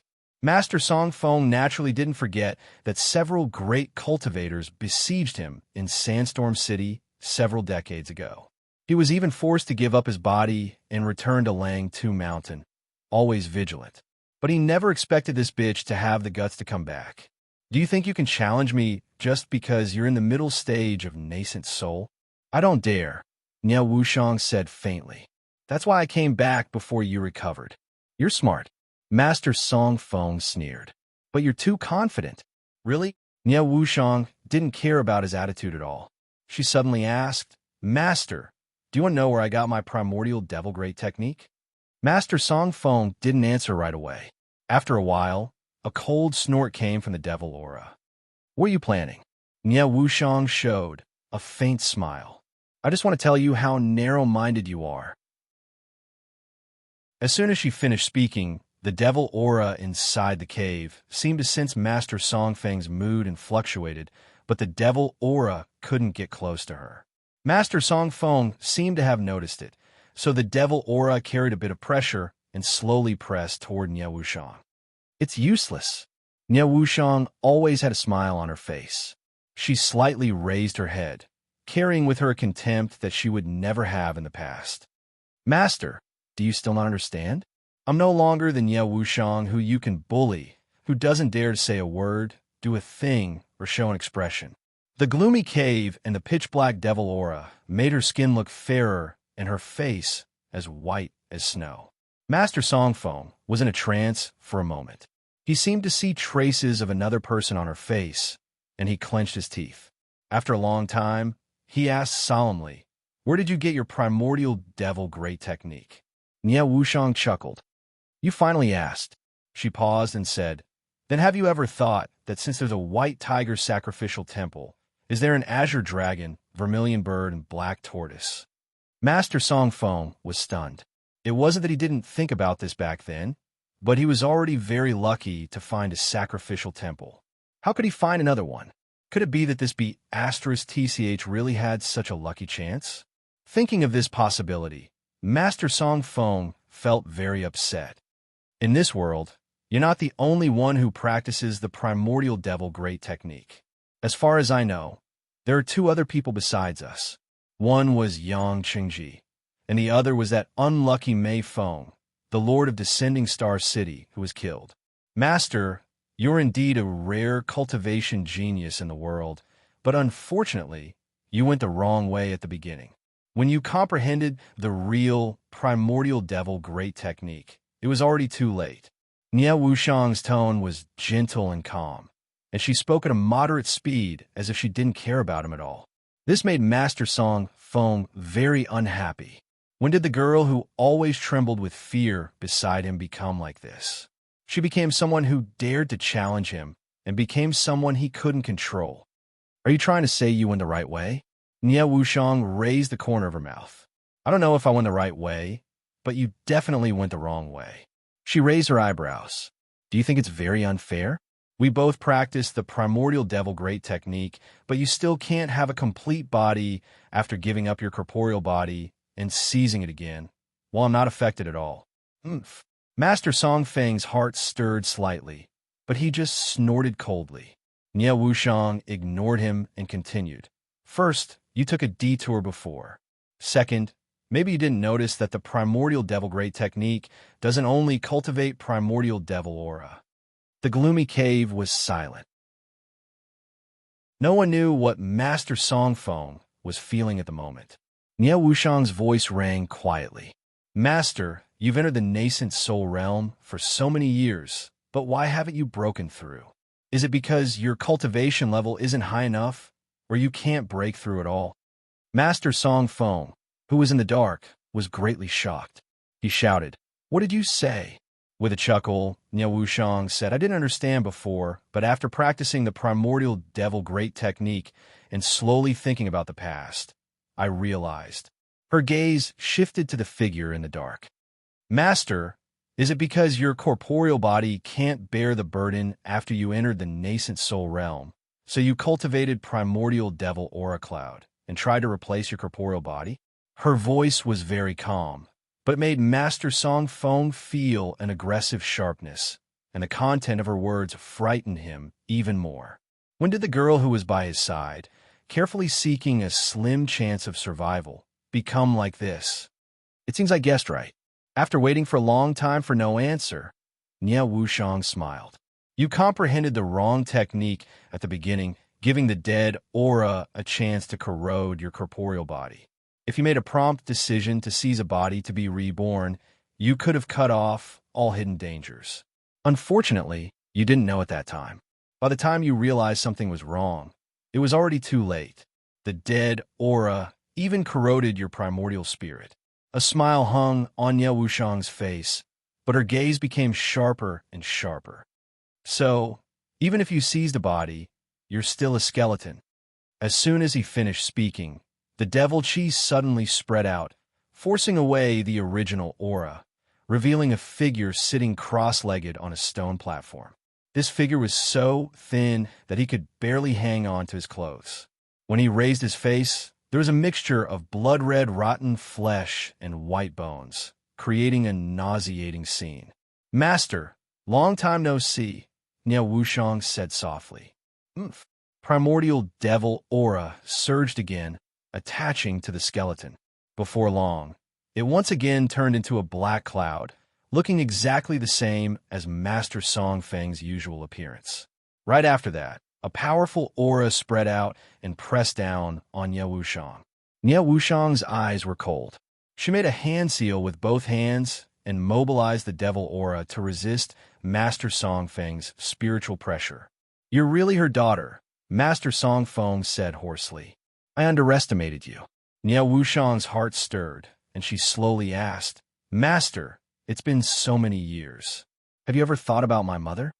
The primordial devil aura in the cave fluctuated imperceptibly. Nie Wuxiang continued, When you beat and tortured me, were you thinking about my mother? Shut up. Master Song Feng shouted in a low voice. If you want to die faster, continue talking. Nie Wuxiang smiled. Do I look a bit like my mother? That's why every time you tortured me, you call me a bitch. Unfortunately, you won't be able to scold my mother. Do you regret killing her so decisively? The devil aura surged more violently, and Master Songfang's voice rang out in a low voice. What do I regret? That bitch received her retribution long ago. She had an affair behind my back, but unfortunately, that man didn't take responsibility at all. How do you think I found you and your mother? That man told me himself. Nie Wuxiang's gaze changed, and her smile disappeared. But don't worry, I've already killed him. People like him deserve to die. Ha ha ha ha. Master Songfeng burst into laughter. The sound of the skeleton and the gloomy tone made it sound like an evil ghost crawling out of hell, making people's hair stand on end. Nie Wuxiang suddenly curled her lips into a smile, obviously imitating Jing Xingji's actions. She said mockingly, "Then I really have to thank you. This kind of man indeed deserves to die. If he's still alive, I'll take his life with my own hands." Her gaze fell on Master Songfeng again. "Master, why do you have to do this? With your current appearance, you're neither a human nor a ghost. You can't break through to the late nascent soul realm and advance to the deification realm, so that your primordial spirit can unite with your body and get rid of the death aura. You also can't kill your enemies as you please, so why are you still alive? Your enemies are getting stronger, but you're slowly losing your vitality. Even if I didn't come back, your lifespan would have come to an end in a few hundred years. You'll have no hope in this life. What? You want to attack me with this?" Master Songfeng was unmoved. "Bitch, you're still too inexperienced. I'm just stating a fact." Nie Wuxiang put on a pair of boxing gloves and said slowly, "You're like the sun setting in the western mountains, about to turn into a tree. Accept your fate." Right after she said that, primordial devil aura gathered in her fists and punched out. The primordial devil aura in the cave surged violently like waves, making it hard to tell who it belonged to. Master Songfeng, who had already turned into a black cloud again, snorted coldly and said, "Naive." On the black cloud, Master Songfeng raised a small flag. "You rashly ran into someone else's cave and still want to kill them?" He waved the small flag, but there was no movement at all. Master Songfeng was startled and stared at the small flag in his hand. This was a formation flag without a doubt, and it didn't lose its effect, so why, you're right. Since I dare to come in, how could I not be confident? As Nie Wuxiang spoke, several magic crystals soaked in death aura flashed in the eye of the formation. Chapter 658. Suddenly, a black demonic cloud burst forth from Langtu Mountain. Its might was magnificent, and its momentum was powerful. Not only did it cover the entirety of Langtu Mountain, it even crossed the southern end of the Western Mountain Range and extended all the way to the Kunwa Mountain Range. Inside the Black Devil aura, two people could be vaguely seen confronting each other. One was dressed in black and looked somewhat petite, while the other was hidden in the black clouds, so their appearances couldn't be seen clearly. "Master," Nie Wuxiang stared fixedly at the person in the black clouds. "Admit defeat. Although I've just reached the middle stage, you haven't fully recovered from your serious injuries, and your body isn't compatible. You can't beat me." A cold snort came from the black clouds. Master Songfeng said gloomily, "Bitch, do you think I don't know? Even so, your strength is still inferior to mine. You're just using words to provoke me. That's all." As soon as he finished speaking, the black clouds suddenly swelled up. A destructive aura emerged from the originally gloomy darkness, transforming into many terrifying devils that tore at Nie Wuxiang. Nie Wuxiang didn't move, but a ribbon burning with black flames appeared in front of her and went to meet those devils. Upon seeing this, Master Songfeng's black clouds suddenly swayed. "Bitch!" A voice came from the black clouds. "I've raised you for so many years in vain. If you hadn't stolen my treasure, how could I have fallen into this situation?" The treasure Nie Wuxiang used to defend herself was precisely from Master Songfeng. She clenched her teeth behind the ribbon, resisting the invasion of the devils. She sneered and said, "Could it be that you still want to settle accounts with me? Such a ridiculous thing doesn't seem like something you do, master." He didn't want to talk to her about the kindness of sparing her life and raising her to adulthood. Life wasn't a clear account of income and expenditure. After adding and subtracting, the kindness and enmity could be offset. She only knew that her mother died in his hands, and her life was also ruined in his hands. Such enmity was engraved in her bones day and night. Master Song Feng didn't say anything. In a flash, 3 black lines flew out from the devil clouds and entangled Nie Wuxiang. A huge black flower suddenly bloomed between Nie Wuxiang's hands. The petals unfolded and surrounded her whole body. The 3 black lines hit the flower petals and stopped. The 2 sides began to wrestle. Right now, Nie Wuxiang was under unimaginable pressure. Those 3 black threads were Master Song Feng's secret technique, which took him several hundred years to nurture. Each thread carried the power of primordial devil that could shake one's primordial spirit. Every time he used it, he would consume his own cultivation, so Master Song Feng wouldn't use it easily. But today, not only did he use this technique, but he even used all 3 techniques at the same time. It could be seen that he hated Nie Wuxiang to the bone. Under the black lines, the flower petals on Nie Wuxiang's body became fainter and fainter. Gradually, her silhouette was revealed. The moment the petals dissipated and the black thread was about to penetrate her body, Nie Wuxiang suddenly disappeared.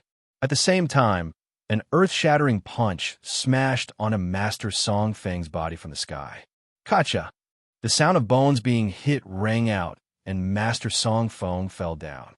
Nie Wuxiang's silhouette appeared in the void, and she also followed after him. The 2 of them landed on laying 2 mountain one after the other. The devil cloud on Master Song Feng's body swayed, and a lot of his devil aura dissipated. "Be asterisk to situ. I should thank you for this, Master," Nie Wuxiang said.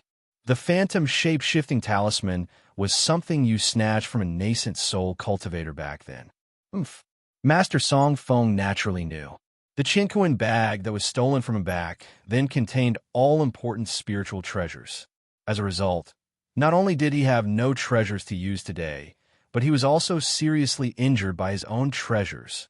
This little be asterisk tsich, looking at Nie Wuxiang's ice-cold face. Master Song Feng gritted his teeth so hard that they made cracking sounds. Just as she guessed, he was forced to give up his physical body in Sandstorm City, so he had no choice but to take over her body. Back then, he comprehended the wrong cultivation technique, so he didn't take over her body. One reason was that his primordial spirit had already been eroded by the dead aura, so taking over her body wouldn't solve the problem. The other reason was that he left himself some hope. He could only take over someone's body once in his lifetime. One day, he could expel all the dead aura and take over someone's body again. By then, he would have a brand new body and hope to advance to the deification realm. But what about now? If he hadn't discovered this TCH had returned to the celestial pole, how could he have gone to Sandstorm City? How could he have been besieged by those old guys? How could he have given up his physical body? How could he have been forced to take over someone's body? How could he have lost all hope of advancing to the deification realm? It was all because of this TCH. I really regret that I didn't kill you back then, Master Song Feng said word by word. Nie Wuxiang laughed. Yeah, if you had killed me back then, how could there have been so many troubles? Unfortunately, it's useless even if you regret it.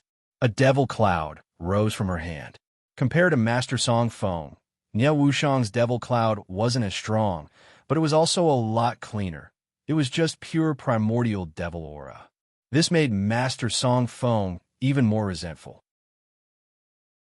All of this originally belonged to him. After he lost control of his shout, his devil aura surged up violently like ocean waves. Once Nie Wuxiang saw this scene, she immediately knew that Master Song Feng had been stimulated to the point of madness by her.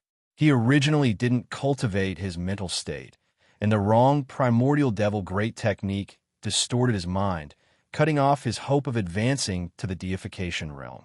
Coupled with Nie Wuxiang's repeated blows, he finally fell into a demonic barrier. "I'll kill you." A gloomy voice carrying a murderous aura rolled up the devil aura in yellow sand, attacking Nie Wuxiang all at once. Nie Wuxiang wasn't stingy at all. Spirit treasures appeared in her hands one after another to resist Master Song Feng's attack. The devil aura fluttered her black clothes, and the yellow sand covered the sky and covered the earth, but she didn't dare to relax in the slightest. Empress Origin was Empress Origin after all. Although she deliberately provoked and looked down on her master with words, she knew in her heart that even if her master was seriously injured and his body wasn't compatible with hers due to the failure of possession, she still couldn't resist him head-on. This was the #1 cultivator in the Celestial Pole. She knew this better than anyone else. Therefore, she could only drag it out. As long as she dragged it out, the final winner would be her. In the primordial devil aura cloud, yellow sand rustled and rocks rolled down. Lang Tu Mountain almost collapsed. Nie Wuxiang clenched her teeth and held on. Magic treasures and spirit talismans were thrown out one by one to meet Master Song Feng's devil cloud, but they exploded one after another. Every time, she had an illusion that she couldn't hold on any longer, but when she thought of the humiliation she suffered for more than 100 years, she held on. The injuries on her body became more and more serious. She held the devil talisman she'd prepared a long time ago and indirectly replenished her devil aura. What did this count for? She was no longer the Nie Wuxiang who was bullied and humiliated but couldn't resist. She had friends, she could straighten her back, she could walk under the sun, and she wanted to have her own life. She wanted to personally erase this person who left a shadow in her heart and didn't even dare to breathe. She crushed the devil talisman countless times to replenish her devil aura and threw out countless spiritual treasures to resist the attacks. Finally, the spiritual aura pressure on her body slowly weakened. When the attacks stopped, Nie Wuxiang's spirit was shaken. She put her hands together, and a huge devil crystal appeared in her hands, flashing with a strange aura of death. With a light flick, the devil crystal flew out. Although it was moving at slow speed, it quickly appeared next to Master Song Feng. Master Song Feng sneered. "You want to fight back like this?" In your dreams, the corners of Nie Wuxiang's mouth rose, revealing a sneer. Primordial devil gathered on her fist, and she silently punched out. Master Song Feng waved his hand, and the devil cloud wrapped around him, casually blocking it.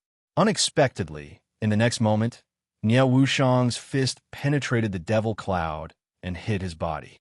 Master Song Feng's eyes widened in disbelief. Impossible. How could this be?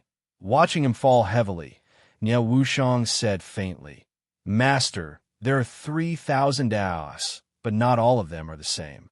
The devil cloud dispersed, revealing a skeleton-like body with a terrifying face and 2 eyes staring at her. He still didn't believe her. "How could this be? You. Why did I lose?" Nie Wuxiang stared at him. "Do you really want to know?" Master Song Feng didn't close his eyes.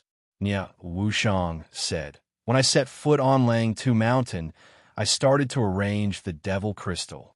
Master, you probably don't know, but this devil crystal doesn't only have death aura. Everyone in Yunzhong is afraid of it because it has a strange effect. It absorbs people's spiritual essence." Seeing Master Song Feng lying on the ground, desperately trying to stand up, Nie Wuxiang said with pity, "Master, your body is broken. Your primordial spirit is also entangled by death aura, and your own spiritual essence is insufficient. If it weren't for your profound cultivation level, the spiritual essence of your soul wouldn't have been able to support you to survive. I kept provoking you for 2 reasons. One was to make you underestimate the enemy, and the other was to stall for time so the devil crystal could absorb your spiritual essence." It turns out, a strange expression appeared on Master Song Feng's badly mutilated face. He seemed to be smiling. "You are really her daughter?" This was the second time he said this, but his tone was different. The first time, it was resentment, but this time it was yearning. He said faintly, "That's fine. It's better to die in the hands of your daughter than to die silently, neither human nor ghost. Ing, in your next life, what's the use of your current appearance? Niao Wushang looked at him, feeling for the first time that he was so weak. Why didn't you tell my mother when she was alive? Master Song Feng let out a strange laugh and said, she betrayed me. That's right. How could there be a woman who would love me with my current appearance? Was my mother that kind of person? Niao Wushang interrupted him and said coldly, was the woman you loved deeply the only woman in your life that kind of person? Although I don't remember what happened before I was 3 years old, I don't believe it. Master Song Feng's eyes widened. His eyeballs, which almost popped out of his eye sockets, looked more and more disgusting and terrifying. Master, Niao Wushang said softly, you've always kept my mother's stone room in the cave. You didn't allow anyone to step in, didn't let anyone mention her, and even punished Senior Marshal Brother when he scolded her. Master, you've always loved my mother, haven't you? He had no lips, and his teeth were exposed. It could be clearly seen that he was trembling. Would the woman you loved so deeply leave you for such a reason? She's been with you for several thousand years. Would she leave you just like that? Niao Wushang said coldly. Instead of blaming her, you'd better blame yourself. Even in your next life, she wouldn't want to meet you like this again. Master Song Feng absent-mindedly looked at the yellow sand all over the sky. More than 1,000 years flashed past his eyes. Stepping on the path of immortality, becoming an ordinary disciple, having his sect destroyed, demonic mountain, fated chances, stone tablets, comprehending the wrong cultivation technique, body festering Ing. Yes, when he met Ing, he was already in that state. She wouldn't leave him because of this. It was he who doubted her and pushed her away step by step. As it turned out, his life was a complete failure. He couldn't enter the deification realm, and he destroyed her with his own hands. Such a failed life. Then let it end like this. Chapter 659. When she received Niao Wushang's 10,000-mile sound-transmitting talisman, Emo Tinga was shocked because she only added 2 words. Save me. And the location was actually Mount Lang 2. She once confirmed from Niao Wushang's wounds that Master Songfeng's secret cave was on Mount Lang Tuesday. I have to go to Mount Lang too, Emo Tinga said after putting down the talisman. What's wrong? She was surprised. Mount Lang 2 isn't an ordinary place. Wushang is asking for help. She's on Mount Lang 2, Emo Tinga said succinctly and stood up to prepare. She was startled, but he quickly understood the key point. Wait, let Master go with you. Emo Tinga paused and didn't try to be brave. Okay. Mount Taikong and Xianqing School had established a transporting formation, so Lord Daoist Jinghe came back very quickly. After receiving the message, he returned to the sect in less than 4 hours. Upon hearing Emo Tinga's words, he said without any nonsense, let's go. With a late nascent soul cultivator accompanying her, Emo Tinga was very confident and entered Mount Lang 2 in less than 2 days. Mount Lang 2 was called Mount Lang 2 because it was shaped like a running wolf. The current Mount Lang 2 was unrecognizable. The place where the wolf's head used to be was bare, and the cliff where the tail used to be was also gone. Devil aura pervaded everywhere, and the connected Shieling mountain range was the first to suffer. Flowers, plants, and trees were all corroded by the devil aura mixed with dead aura. Lord Daoist Jinghe waved his sleeves, flinging away the yellow sand. He complained, what's old man Song Feng doing? Is he afraid people won't know he's here? Emo Tinga opened the lotus umbrella, isolating the surrounding devil aura. It seems Wushang came back to take revenge. Lord Daoist Jinghe agreed. Mount Lang 2 clearly experienced a great battle. That girl, she must be very strong to be able to fight with old man Song Feng like this. Lord Daoist Jinghe sighed, frowned, and landed somewhere. Master? Come. Lord Daoist Jinghe only said one word. Emo Tinga shut her mouth and soon found something was wrong. After landing on the yellow sand, Lord Daoist Jinghe flicked his sleeves. The sand was blown away, revealing two people, or rather, a person and a skeleton. This is Old Man Song Feng. Lord Taoist Jing He stared at the skeleton in astonishment. Although its devil aura hadn't dissipated yet, it was obviously dead. Even its body had rotted away. Wushang. Upon seeing the other person, Mo Tiange hastily rushed towards him. Nie Wushang's complexion was deathly pale. Her whole body was stiff as if she was dead, and her devil aura gathered without condensing. This girl is amazing. Lord Taoist Jing He clicked his tongue in admiration. Even I couldn't kill Old Man Song Feng, but she actually did it. Mo Tiange didn't have time to express her thoughts. Just as she was about to check Nie Wushang's pulse to examine the condition of her meridians, she suddenly remembered that Nie Wushang was a devil cultivator. She didn't know much about devil cultivators, so she had no way to use her spiritual aura to examine Nie Wushang's meridians. After being stunned for a while, she asked, "Master, what should we do about this?" Mo Tiange's request for help made Lord Taoist Jing He extremely proud.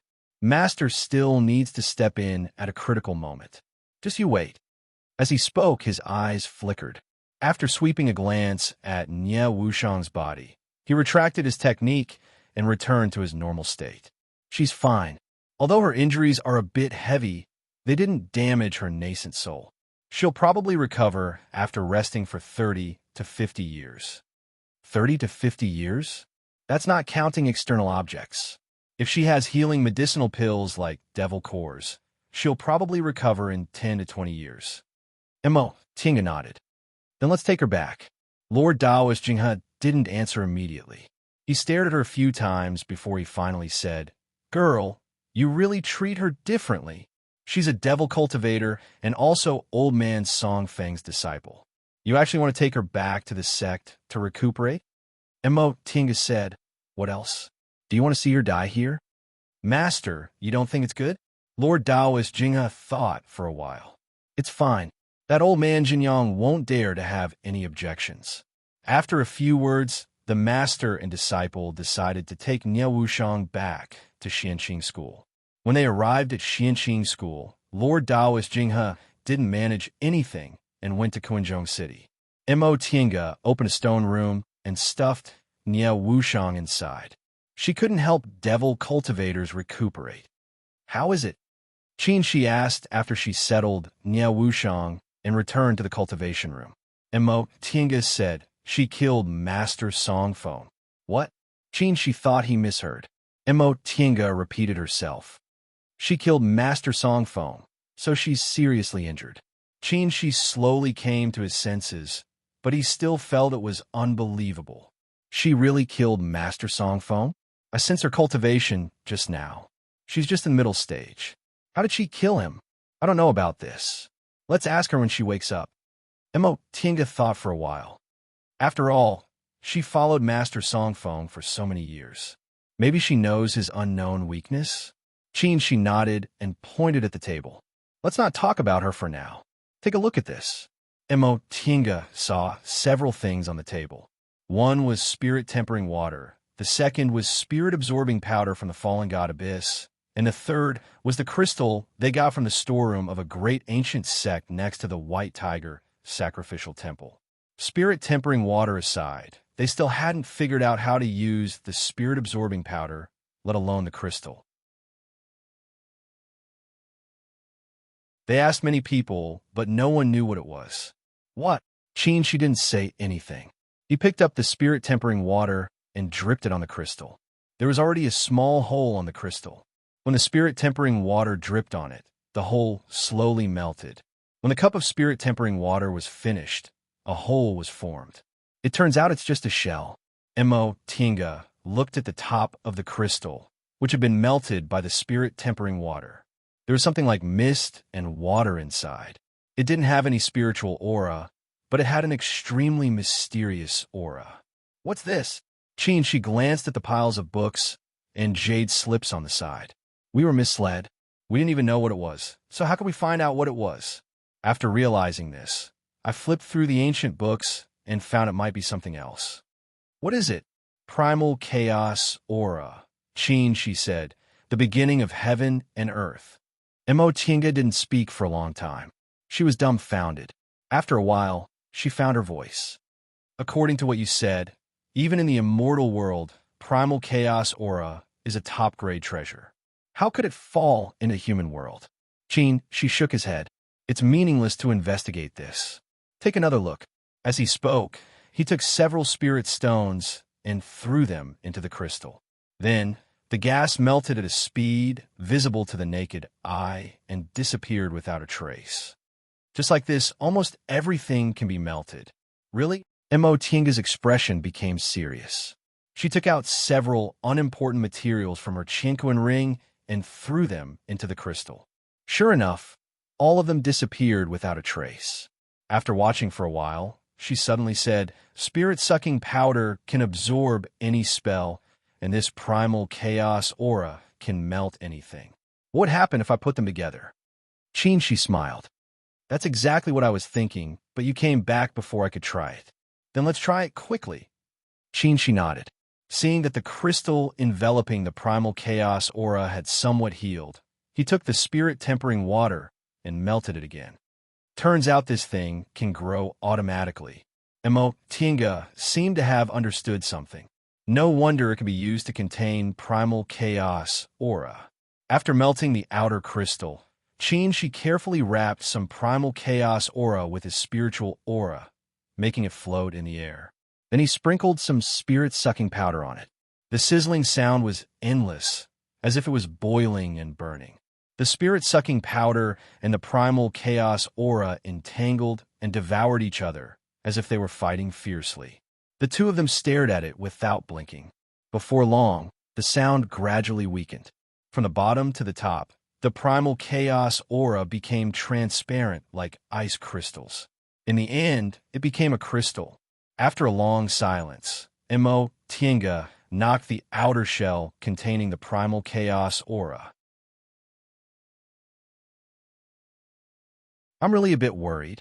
"I know," Tinga said rationally. "I've long prepared for it. I arranged a lot of defensive formations in the stone room where she recuperated. Don't worry." Qin, she nodded and said no more. He put away the things, left the cave, and went to Kuanzhong City.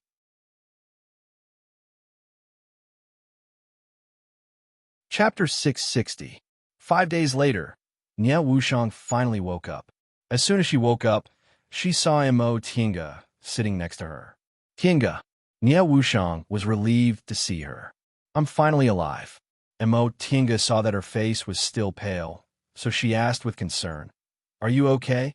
How could you be so rash as to go to Lang, Tu Mountain alone? No matter how seriously injured Master Songfeng is, he's still a late-stage, nascent soul cultivator. Even my master might not be able to kill him. You're alone." Nie Wuxiang smiled and said, "I'm afraid I don't have time. He doesn't have much lifespan left, and his injuries are so serious. What if he dies before I act? Besides, I'm fine, aren't I?" "Fine?" Tinga snorted. "You call this fine? Even with miraculous pills, it'll take at least 10 or 20 years for your injuries to heal." "It's only 10 or 20 years." Nie Wuxiang was very calm. "I'm not even 300 years old yet, so my lifespan is very long. What's the big deal if I only spend a few dozen years?" "You're really—" Tinga was speechless. "All right." Seeing her unhappy expression, Nie Wuxiang smiled flatteringly and clasped her hands together. "I'm still alive, so don't argue with me about this. By the way, don't you want to know how I defeated my master?" She successfully aroused Tinga's curiosity. "Why?" Nie Wuxiang said slowly.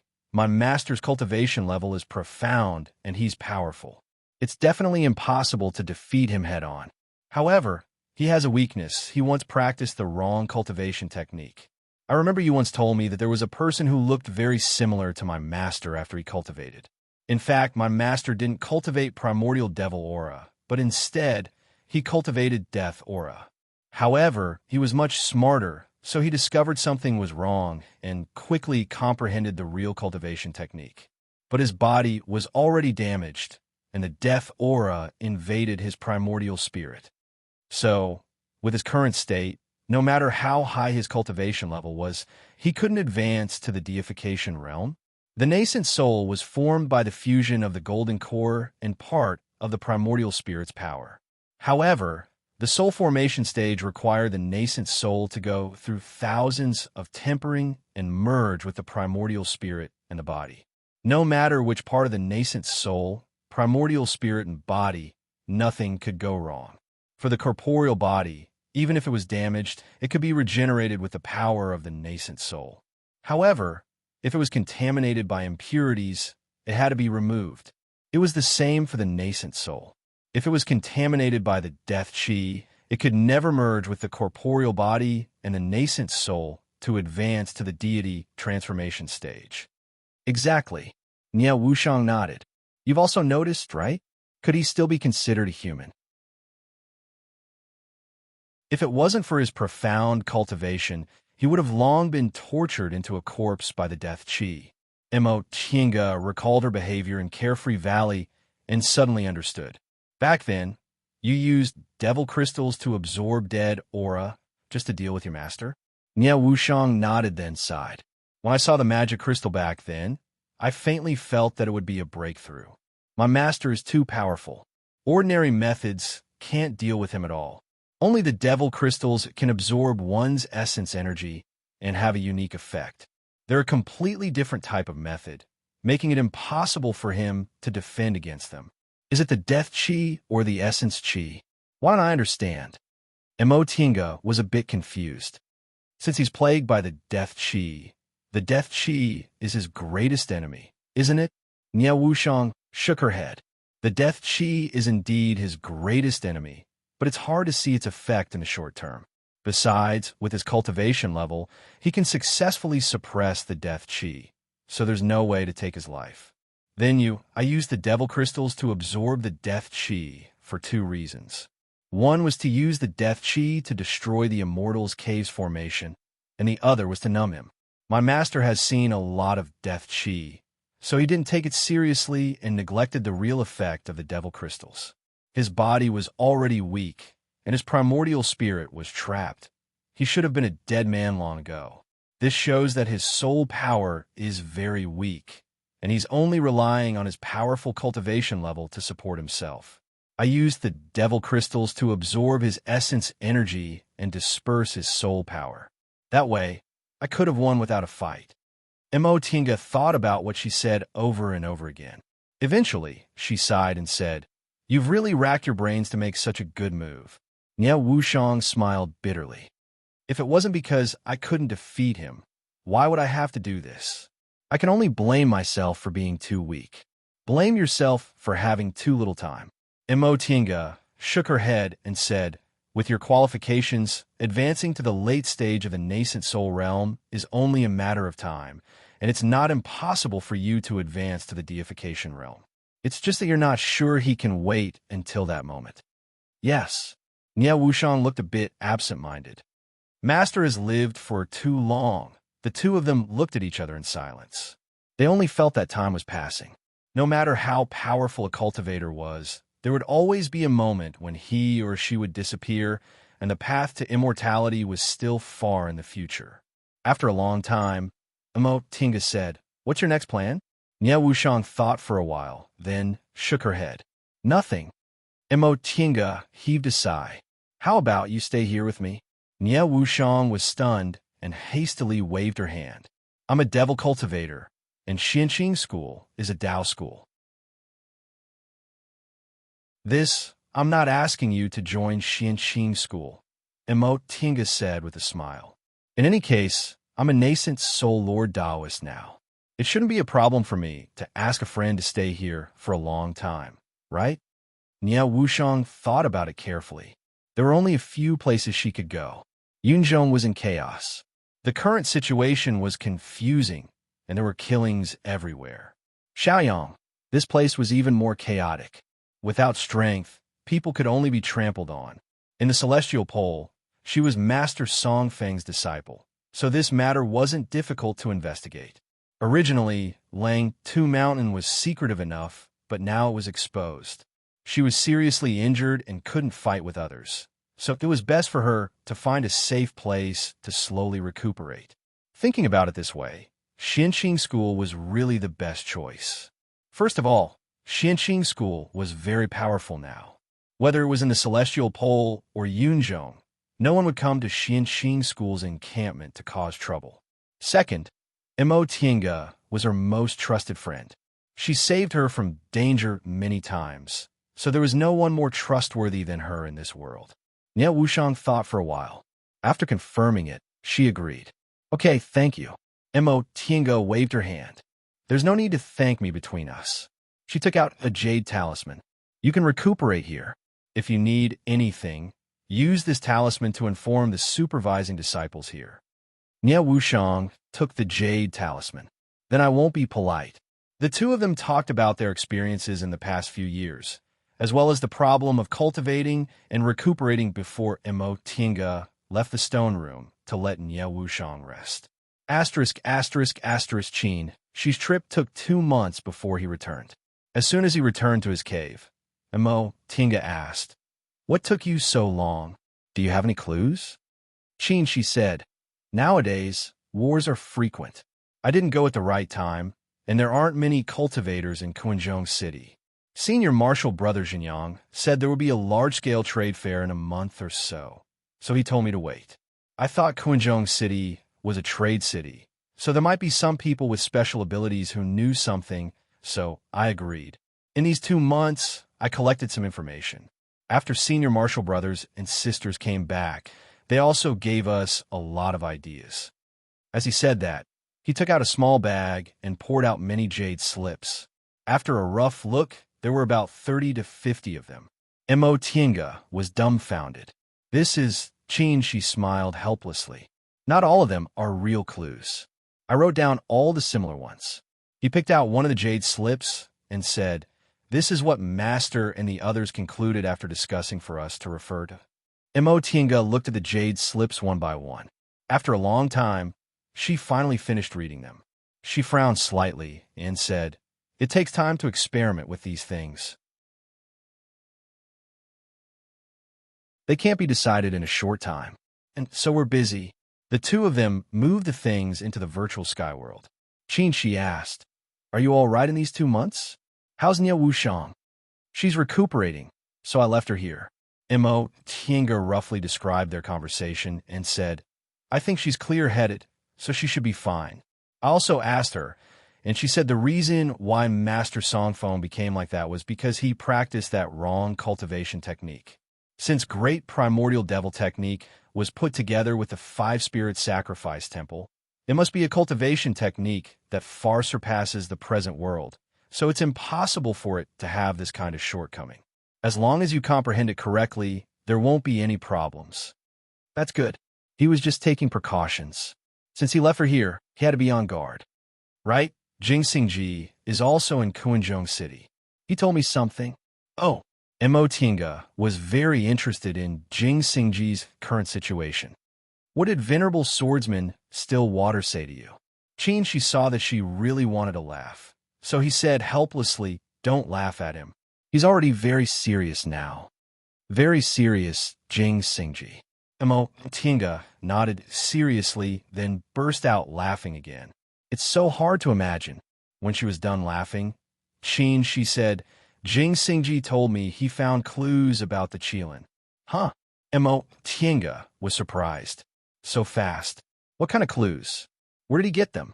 She sat down at the table, fiddled with the jade slip, and asked, "Do you still remember the Qilin the Spirit Beast Sect's founder's mount?"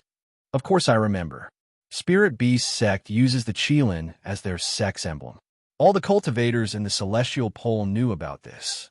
Jingxingji said he accidentally found records about the Spirit Beast Sect's founder's mount in the sect's library. On a whim, he looked for Hua Lingyun from Spirit Beast Sect and asked for some information. Mo Tiange said with surprise, "How could they easily tell others about the founder's mount? Was Jingxingji deceived?"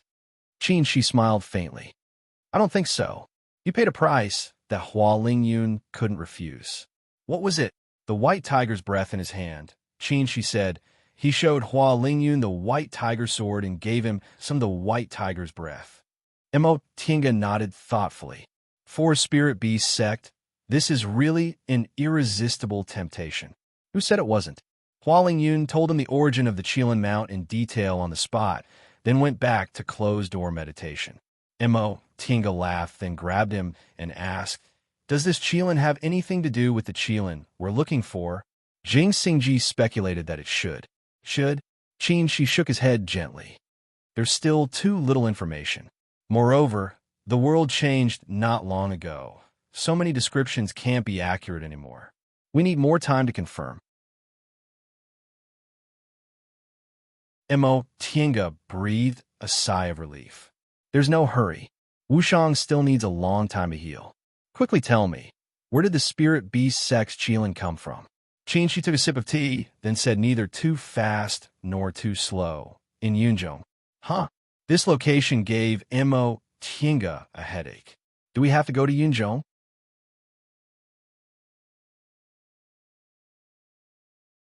Chapter 661. To put it bluntly, Yunzhong was full of enemies. During the Black Tortoise incident last time, all the cultivators in Yunzhong stood against them. It was hard to find someone who didn't have a grudge against them. It's in the original Yunzhong. Qin, she said calmly. After the world changed, Spirit Beast sect sent people to investigate. It's not in the place described in the ancient records, so Jing Xingji suspects that the world changed the location of Qilin. After a pause, he smiled and said, "There's no hurry. Even if we have a clue, it'll take a long time to investigate. Besides, the clue is so simple." Jing Xingji also said that according to the ancient records of Spirit Beast sect, this place has a strong aura of divine beasts, but the founder of Spirit Beast sect didn't see the sacrificial temple, so he can't be sure it's the Qilin sacrificial temple we're looking for. Mo Tinga nodded. That's right. If the Qilin sacrificial temple was so easy to find, it wouldn't have been undiscovered for so many years. Did Jing Xingji say how to investigate next? Do you need our help? Qin, she shook his head. He said he'll take care of this. Take care of it? Mo Tinga smiled. Poor child, you've never experienced the power of a nascent soul venerable swordsman, right? Exactly. Qin Shi also smiled. This is good. We have time to refine magic weapons. And Mo Tinga agreed. It's best if we succeed before we find the Qilin sacrificial temple. After that, the two of them devoted themselves to refining magic weapons. First, they sorted out the clues they collected one by one, discarding the useless ones and keeping the useful ones. Then they analyzed and experimented with the suggestions of the nascent soul Lord Taoists. This was easy to say but difficult to do. The primal chaos aura and spirit-absorbing powder were too mysterious and difficult to make progress. In the end, the two of them had to give up and concentrate on understanding the material of the primal chaos crystal. This was the simplest and stupidest method. With the development of tool refining, there were many ways to identify materials. Tool refiners usually use these methods to identify materials before starting to refine tools. Not only did it require enough perception, but it also required a lot of time. Usually, an ordinary material would take a few months to understand, and the rarer ones might even take a few years. The primal chaos crystal obviously belonged to the latter. The two of them had no choice. For this kind of supreme material, refining methods were completely useless. Time flowed by quickly like water. Nie Wushang was recuperating, Jing Xingji was investigating the Qilin sacrificial temple, and Mo Tinga and Qin, she were refining magic weapons. Everyone was concentrating on doing their own things. 10 years later, the Immortal Alliance finally defeated the demon cultivators and began to recuperate. Xinjiang, Miaoi, and Xianin returned to their sects, leaving Jinghe and Huayan to guard Kunzhong City. Next, everyone either cultivated or traveled. The Celestial Pole faction was peaceful. Mo Tinga couldn't help but wonder whether her deduction of the world in chaos was wrong or not. Of course, in the depths of her heart, she hoped that she was wrong. The end of the human world and the extinction of humanity was something that no one liked. In the past few years, Xianqing School's development speed had shocked the entire celestial pole. With enough medicinal pills, the number of core formation disciples soared. Every few dozen years, someone would form their gold core. Right now, the number of core formation cultivators at Xianqing School was #1 in the celestial pole, and it was difficult to surpass them. Under them were Yi Jinji, Shui Linbua, and Sang Yushu, 3 core formation disciples. Although Yi Jinji's spiritual root was ordinary, his comprehension wasn't bad, and he had been taught by them since he was a child. As long as he broke through his mental state, with the help of spiritual herbs, it wouldn't be difficult for him to form his gold core. Shui Linbua's spiritual root could be considered poor. Fortunately, she had a firm heart, so she could reach the foundation building realm. Logically speaking, the possibility of her forming her gold core was almost zero. For the sake of Shui Linbua's conscientiousness in taking care of the cave for so many years, Mo Tinga used medicinal pills to help her advance to the core formation realm, which could be regarded as helping Shui Linbua and Yi Jinji. However, her cultivation path was almost over. As for Sang Yushu, except for her poor spiritual root, she had no shortcomings in other aspects. With Qin Shi's guidance, after so many years of accumulation, forming her gold core could be said to be a matter of course. Qin Shi even thought he had a chance to enter the nascent soul realm. As for the others, Yi1 and Shi Su, they weren't Mo Tinga's real disciples. Their strengths weren't cultivation, they just went with the flow. Xie Jingyi and Qi Yunshu had good conditions in all aspects, but they were still young. If they wanted to form their gold core, it would take at least several decades of tempering. In recent years, the most dazzling star in Xianqing School was Mo Xiaoyang, the disciple accepted by Lord Taoist Lingxi. Because Mo Tinga saved his life, he changed his surname to Mo. After being accepted as Lord Taoist Lingxi's disciple for more than 30 years, he formed his gold core at the age of 80. He was only a little later than Qin Shi and a little earlier than Mo Tinga. For a time, Mo Xiaoyang seemed to have become a genius of the new generation in Xianqing School. He was often mentioned, and even compared to Mo Tinga and Qin Shi.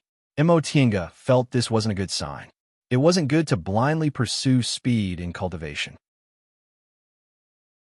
Besides, such comments were tantamount to praising someone to death. She specifically mentioned this to Qin Shi. Qin Shi deeply agreed and found an opportunity to hint a few words to Lord Taoist Lingxi. How could Lord Taoist Lingxi not know? He said he was prepared, so the two of them didn't say anything more. In any case, Mo Xiaoyang was Lord Taoist Lingxi's disciple, so it wasn't good for them to meddle too much. Besides, they also had their own disciples. It was just that Mo Xiaoyang was brought into Xianqing School by them, so he had karma with them, so they were more concerned about him. After more than 30 years, Nie Wushang's injuries were finally completely healed, and even the hidden dangers were removed. They also had a preliminary understanding of the materials of chaos crystals and started to refine magic weapons. At this time, Jing Xingji suddenly came to visit them. After returning from Yunzhong, Jing Xingji returned to Gujian's sect. In the past few decades, they only met once when Qin Shi went to Kuanzhong City. At other times, they communicated through summoning talismans. Mo Tinga was very uncomfortable to suddenly see Jing Xingji. Jing Xingji was wearing the cyan sword robe of Gujian's sect's nascent soul, venerable swordsman. The patterns on it were complicated and showed his nobility. His hair was tied neatly in a crown. As soon as he entered Mount Taikong, he pretended to greet them. "Fellow Taoists, long time no see. How have you been?" Mo Tinga simply couldn't look at Jing Xingji like this. In the end, Qin Shi was calm.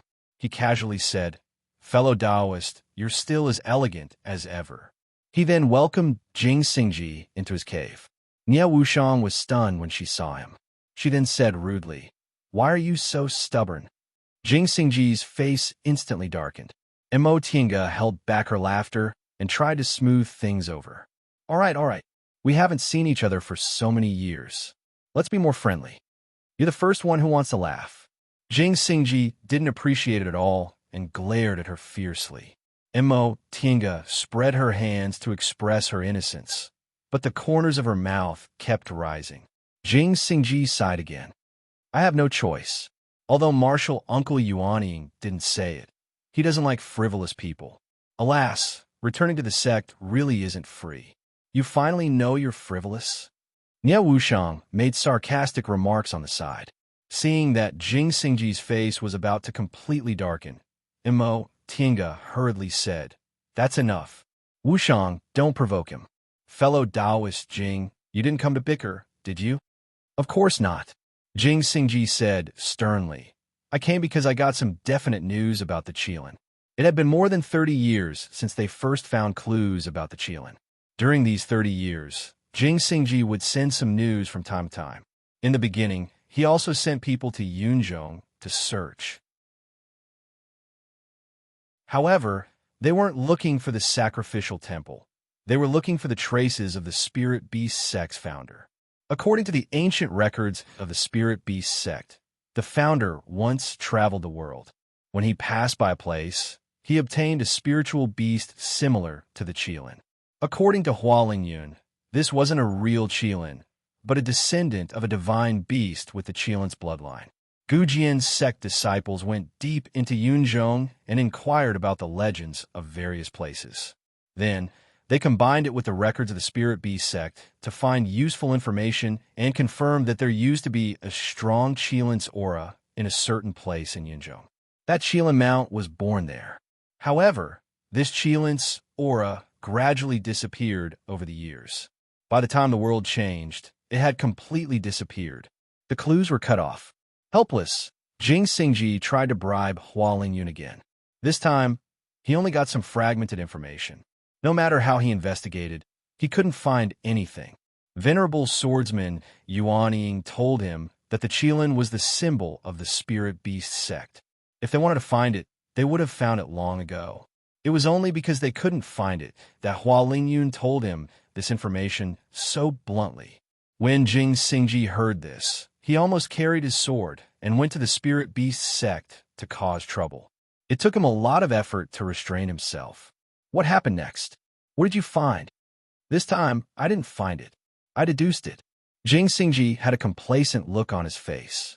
With a wave of his sleeve, virtual images of maps of various continents appeared in front of the four people. Look, these are the current locations of the continents. Let's mark the four spirits' sacrificial temple on them. He flicked his finger. First, 2 gold and black dots appeared in the westernmost Fengsha city and the northern part of Yunzhong. These are the locations of the sacrificial temples that we can confirm at the moment. White Tiger and Black Tortoise. He flicked his finger again. 2 green and red dots lit up in the easternmost Fengsha city and the southern part of Yunzhong.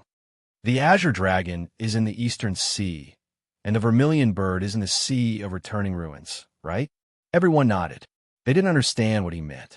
Jing Xingji smiled mysteriously. But have you thought about it? The Eastern Sea and the Sea of Returning Ruins might not have moved with the continents. Everyone was stunned. Mo Tinga stared at the virtual map and looked at the locations of the Eastern Sea and the Sea of Returning Ruins. She suddenly stood up in astonishment. So that's how it is. Jing Xingji held his teacup and nodded complacently. That's how it is. Mo Tinga swiped her finger. The red on the southern part of Yunzhong moved down and stopped at the current location of Yuanzhou. The green dot in the easternmost part of the celestial pole went all the way east. The 4 dots stopped. Although they weren't symmetrical, they were clearly divided into north, south, east, and west. See, Jing Xingji said, north, south, east, and west coincide with the Azure Dragon in the east, the Vermilion Bird in the south, the White Tiger in the west, and the Black Tortoise in the north. Qinshi's gaze moved and stopped in the middle. Since they all coincide, how could the Qilin be an exception? It's naturally in the middle. The yellow dot moved slowly and finally stopped in the middle, Xiaoyang. After realizing this, I took the map from before the world changed and compared it with it. Take a look again. Jing Xingji turned his palm, and a map with a slightly different color slowly overlapped with a virtual map. The yellow dot representing the Qilin appeared in the western part of the clouds. See, Jing Xingji smiled. This is the location where the founder of Spirit Beast sect obtained the Qilin. So that's how it is. Imo Tinga sat back down and calmed herself down. So, the Qilin isn't the current Xiaoyang. Yes, but also no. Jing Xingji withdrew the virtual map and drank slowly for a while.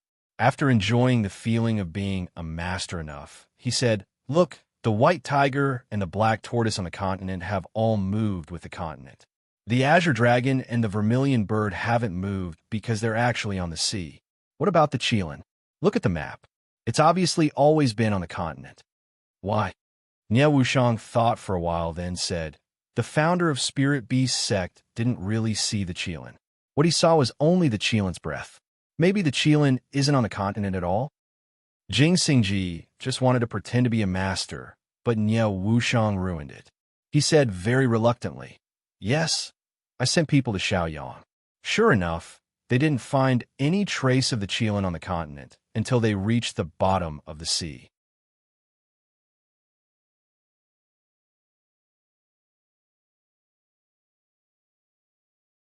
Chapter 662. Now that they'd found the Qilin sacrificial temple, it was time to leave. Both Mo Tinga and Qin, she thought they'd figured out how to refine the chaos crystal, so they should refine the magic weapon first. Nie Wushang said she wanted to go to Lang Tu Mountain to find what Master Song Feng left behind. Jing Xingji didn't have much to do, so he took over the task of contacting Yang Chengji and Ling Yunhe. The four of them went their separate ways and agreed to go to Xiaoyang together after the matter was finished.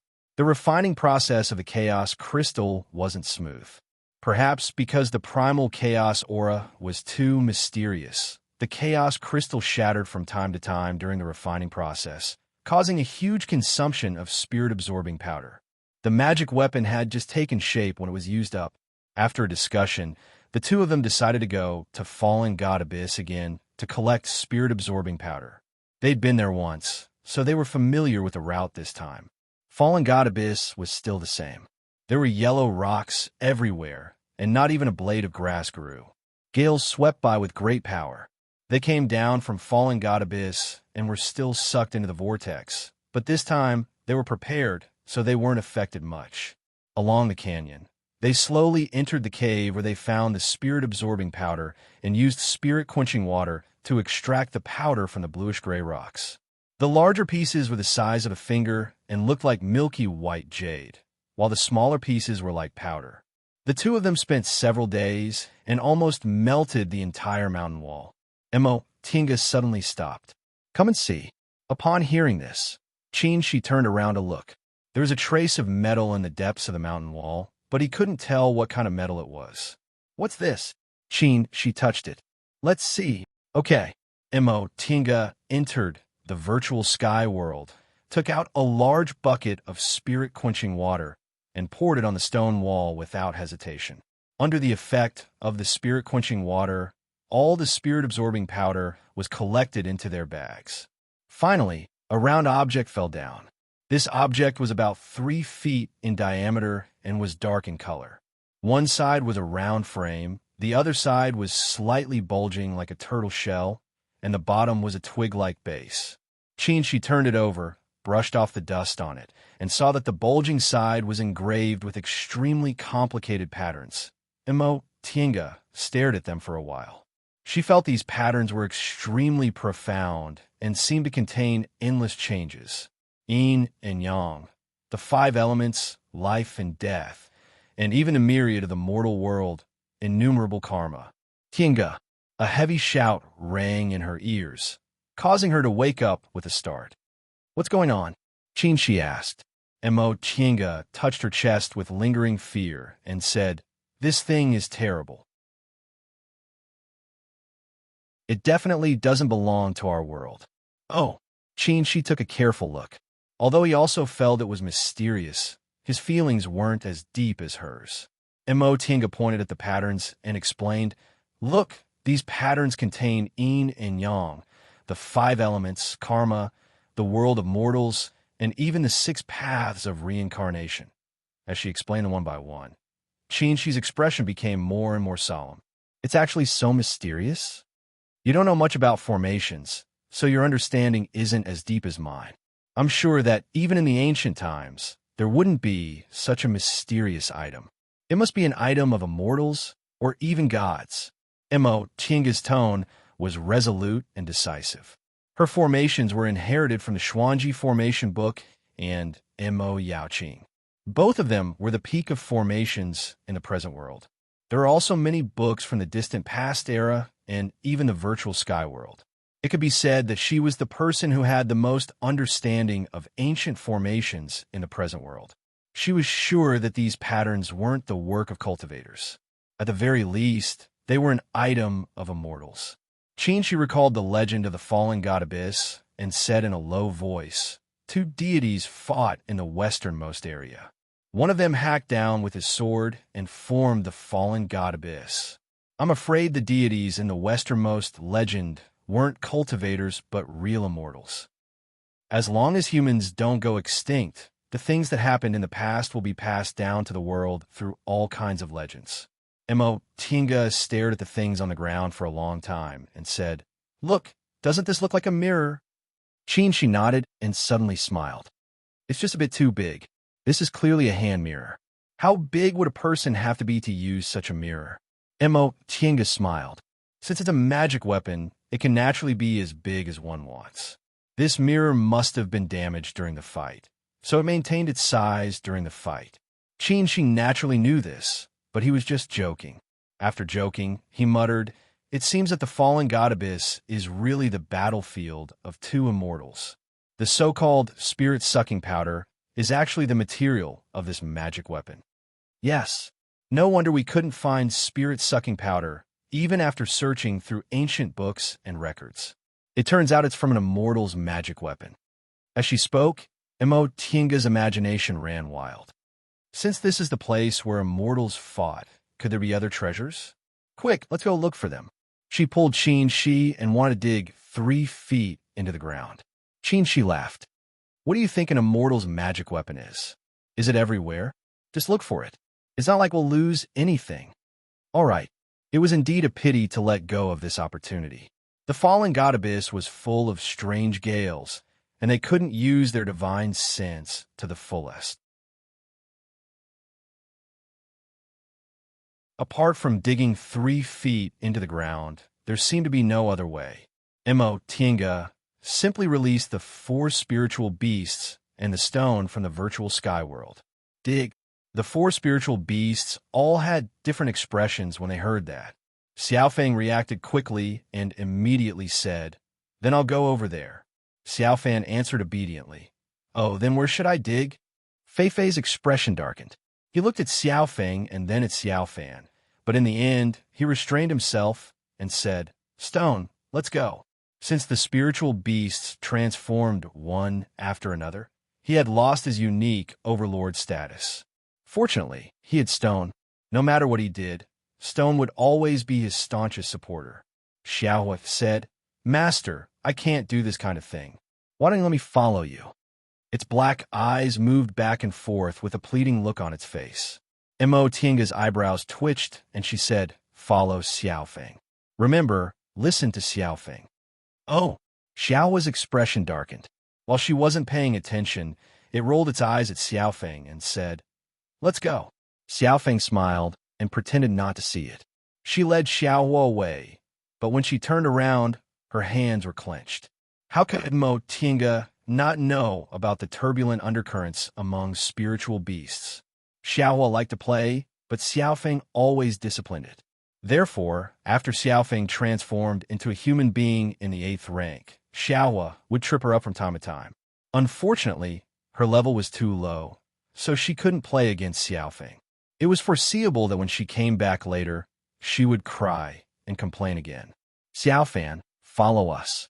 Oh, in comparison, Xiaofan was an obedient child who did what she said. The 2 of them and 4 spiritual beasts, no, 5 of them. They scraped the ground of all the places they could go in the fallen god Abyss, but they didn't find any magic weapons. They only found some traces of fights of magical powers. "Tianga, don't you think something's wrong?" Mo Tianga didn't understand what he meant. "Am I? What's wrong?" She thought for a while, then shook his head. Maybe it's just an illusion. I always feel that this place is too clean. Except for this magic weapon embedded in the mountain wall, there's nothing else left. Do you mean someone else came here? It's hard to say. She couldn't figure it out, so he didn't mention it. Forget it. Even if there was, we can't trace it. Let's go back. They recalled all the spiritual beasts into the virtual sky world and set off for Xianqing School. A few days ago, Nie Wuxiang came back from Mount Lang Tuesday. She said she had a great harvest and wanted to enter closed-door meditation to prepare some life-saving techniques. Yang Qingji and Ling Yunhe just got in touch and said they would come back after some time. This just happened to give them time to refine their magic treasures. The two of them didn't delay and also entered closed-door meditation to refine magic weapons without stopping. This time it went smoothly. With enough spirit-absorbing powder and the pattern on the mirror frame, Imo Tiange was inspired a lot. After several months, the new magic weapon was finally produced. After testing it in the virtual sky world, the two of them were very satisfied with the new magic weapon. It could attack and defend, was invisible and intangible, and was impossible to guard against. Based on the material, this magic weapon could be regarded as a top magic weapon in the world. This treasure matches your fighting style very well. With this treasure, your strength won't be inferior to mine. She put the magic weapon named Chaotic Heavenly Transformation Box in her hand. Imo Tiange wasn't polite. She knew her advancement to the middle stage was simply because she took advantage of Hu Pe, so her strength didn't improve much. In terms of cultivation level, she was now in the same realm as Qin Shi, but in a fight of magical powers, she was inferior to him. Moreover, she had always been focused. For him, the vermilion bird bow was enough. More magic weapons would only distract him. When they came out of closed-door meditation, Gujian's sect sent news that Yang Qingji and Ling Yunhe had arrived.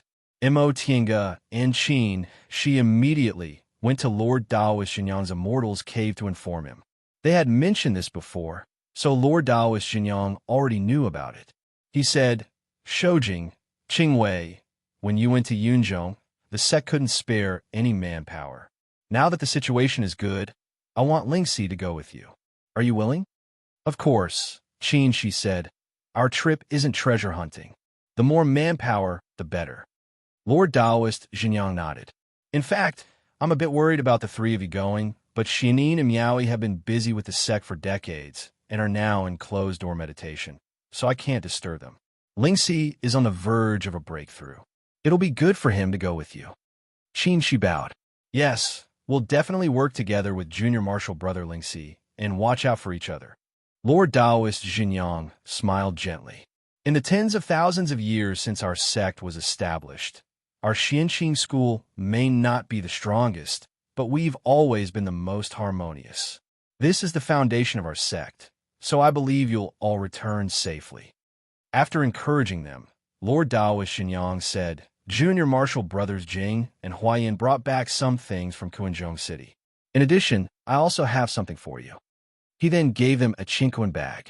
She took it, looked at it, and said in surprise, Senior Martial Brother Xinyang, take it with ease. Lord Daoist Xinyang looked at them with a smile. You're the hope of the new generation of Xianqing School. You've sacrificed so much for the future of the sect, so it's worth it. Yes.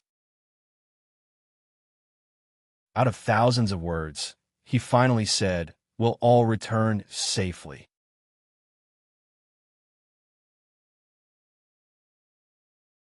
Chapter 663.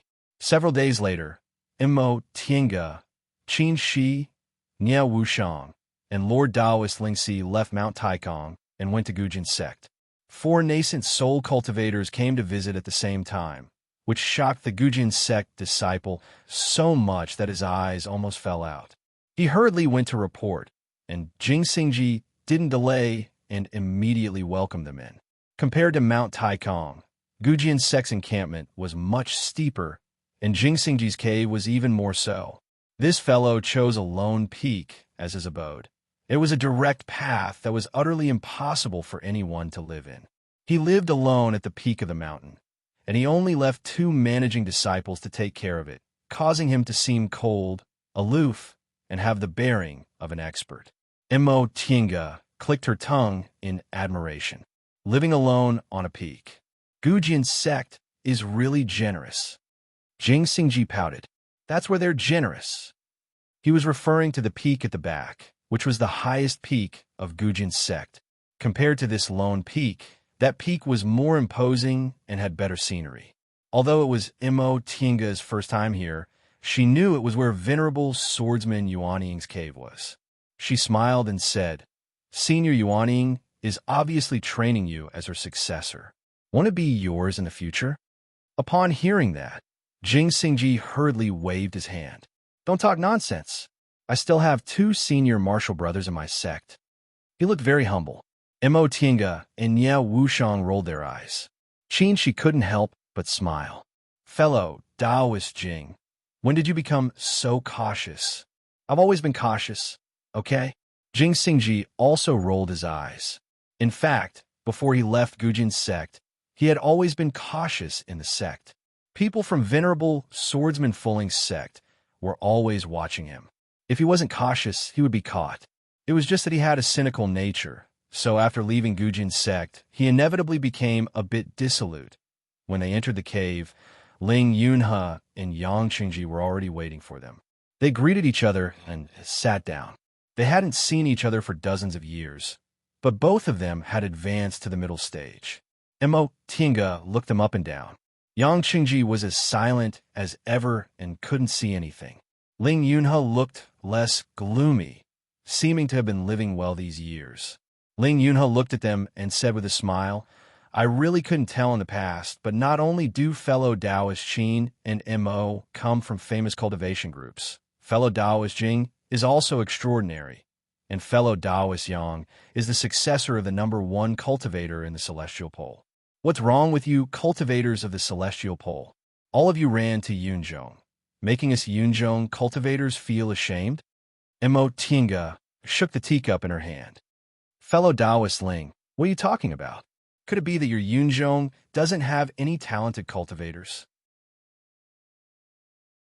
Even the 2 of you are not older than us when you formed your nascent soul. Among the 7 people present, Qin Shi, Jing Xingji, and Lord Taoist Lingxi were slightly older. Ling Yunhe and Ye Wushang were in the middle, and Yang Qingji and Mo Tinga were the youngest. For nascent soul cultivators, being over 100 years old wasn't even worth mentioning. Among them, Qin Shi, who advanced to the nascent soul realm the earliest, was only 100 years old. Now, just like them, he was in the middle stage of the nascent soul realm. What are you talking about? You're the youngest among us to form our nascent soul. Are you trying to provoke us? Ling Yun said, half-jokingly. Mo Tinga smiled and waved her hand to beg for mercy. Okay. I said something wrong, okay? After chatting for a while, Jing Xingji got to the point. Fellow Taoists, it wasn't convenient to communicate before, so I didn't tell you about the Qilin sacrificial temple in detail. Now that everyone is here, I'll tell you about the location and situation of the sacrificial temple. He took out several jade slips, 1 for each person, and gave them to them. This is a map. We'll have a long way to go, and there'll be many dangers. If we get separated, we'll go there by ourselves. We won't waste our time waiting for anyone, so we have to be careful. No one had any objections. They all knew the current situation of Shaoyang. Yunzhong moved northward. Shaoyang was surrounded by a vast sea, and the north was connected to the former South Sea of the Celestial Pole, which was extremely dangerous. Jing Xingji found out that the Qilin sacrificial temple was in Shaoyang, but the location was a bit off. As for where it was, they had to search carefully. If it went missing on the sea, how could other people find it? Lord Taoist Lingxi probed with her divine sense and found a clear map drawn in the jade slip. Several points were marked on it, and they were the places where Gujin's sect disciples found the Qilin's breath. The experiences and deductions of many disciples were recorded densely on the side, and it was extremely detailed. His heart stirred slightly, and he sent a voice transmission to Qin Shi, Senior Marshal Brother Shoujing. This map is too detailed. Who exactly is this fellow Taoist Jing? When going on a joint expedition, the person in charge would usually keep some important information, but the level of detail on this map was far beyond what they could tell their companions. It seemed to be all the information Gujian sect disciples found. She smiled and said, "Rest assured, this information is all true." Lord Taoist Lingxi didn't ask any more questions, but he had a different attitude towards Jing Xingji. It seemed that this venerable swordsman Jing of Stillwater and senior martial brother Shoujing trusted each other to an unusual degree. As you can see, we can only confirm that the Qilin is at the bottom of Shaoyang Sea, but the location is a bit off. That sea area is unimaginably dangerous. Core formation disciples can't explore it, so we can only do it ourselves. Ling Yunhe cupped his hands and thanked him sincerely. Fellow Taoist Jing, this information has saved us a lot of effort. It's all thanks to you that we can find out the location of the Qilin sacrificial temple. Jing Xingji waved his hand. Don't mention it. I've always reaped the fruits of others' labor. Now that I have the ability, I should do my best. Okay, I've said what I wanted to say. Do you have anything else to add? No one spoke. She said, I have one thing to ask. He pointed at Lord Taoist Lingxi next to him. My junior martial brother will also go to Shaoyang. Does anyone have any objections? Although he said everyone, he was actually asking about Yang Qingji and Ling Yunhe. They brought Lord Taoist Lingxi here, and Jing Xingji didn't hide anything. So how could the two of them not know?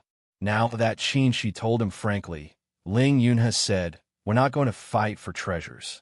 If fellow Taoist Lingxi is willing to go with us, I'm more than happy to. Yang Qingji only said 3 simple words. I have no objections. Qingji smiled and said, similarly, if you have someone to go with you, you can come with us. They looked at each other. Jing Xingji was the first to shake his head. Gujian sect isn't like Xianqing school. My martial uncle Yuanying has to oversee the sect, and one of the 2 remaining senior martial brothers has to go to Quanzhong City. We don't have enough manpower. Then he looked at Ling Yunhe. Ling Yunhe smiled bitterly. Although I've regained martial uncle Yuanmu's favor, he still doesn't believe this matter. Besides, Yunzhong has been in chaos these years, and Juyan sect is short of manpower. I was able to leave because martial uncle Yuanmu gave me special authority. As for Yang Qingji, he didn't need to say anything.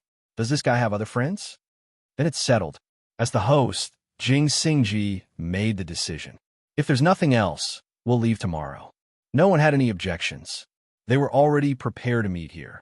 The next day, before leaving, Jing Xingji went to bid farewell to venerable swordsman Yuanying, and Imo Tinga and the others also greeted him.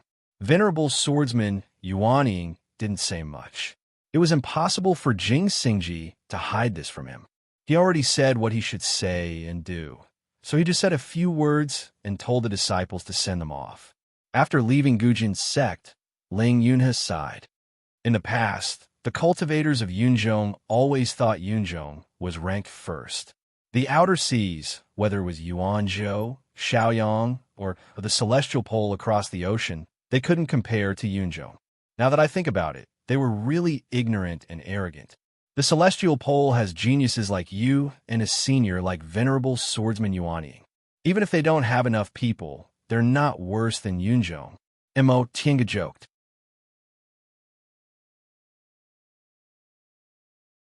There was also the South Sea of the celestial pole in between, so it was extremely dangerous. Later on, a nascent soul cultivator bypassed the South Sea of the celestial pole from the east and spent several years to find a relatively safe, small island near Shaoyang. He re-established the transporting formation there, and only then was he able to get in touch with Shaoyang. Furthermore, he even used this opportunity to restore contact with Yuanzhou. Nie Wushang had walked this path before. Once they arrived at the island, she said, I'll lead the way.